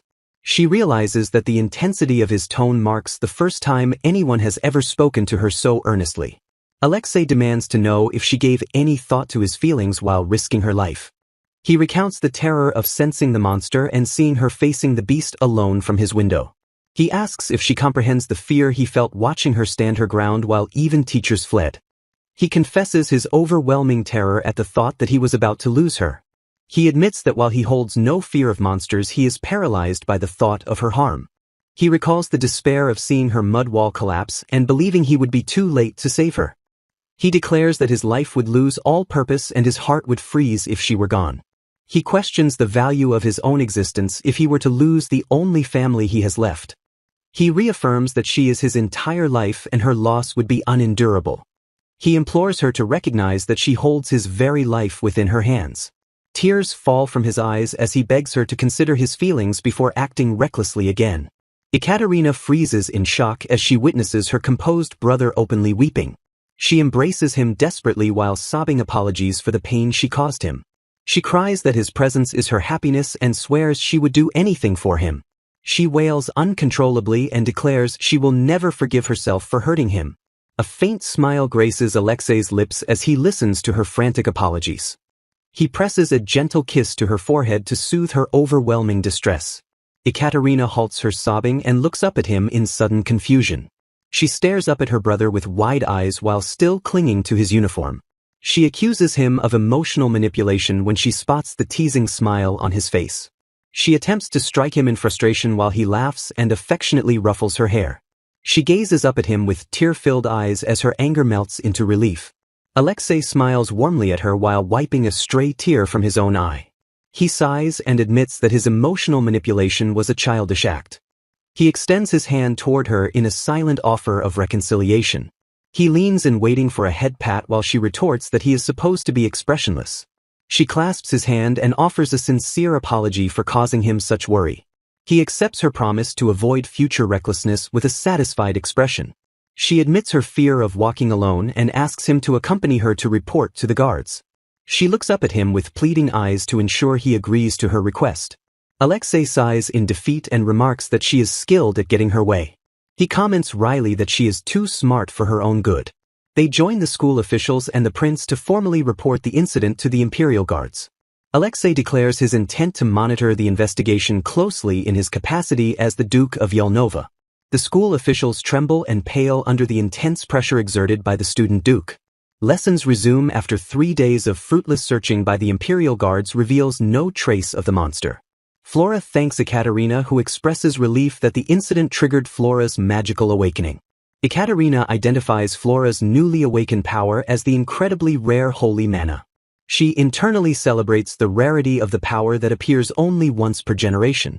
She explains that holy mana users were historically revered as saints capable of pacifying monsters. Ekaterina observes that the incident has fundamentally altered their relationship with their classmates. 2 female classmates approach to introduce themselves as Olga Floris and Marina Krymov. They offer a sincere apology for their delay in thanking her for saving their lives. One student admits she believed she would die until Ekaterina's mud wall saved her. A flashback reveals the mud wall shielding the students from the collapsing structure.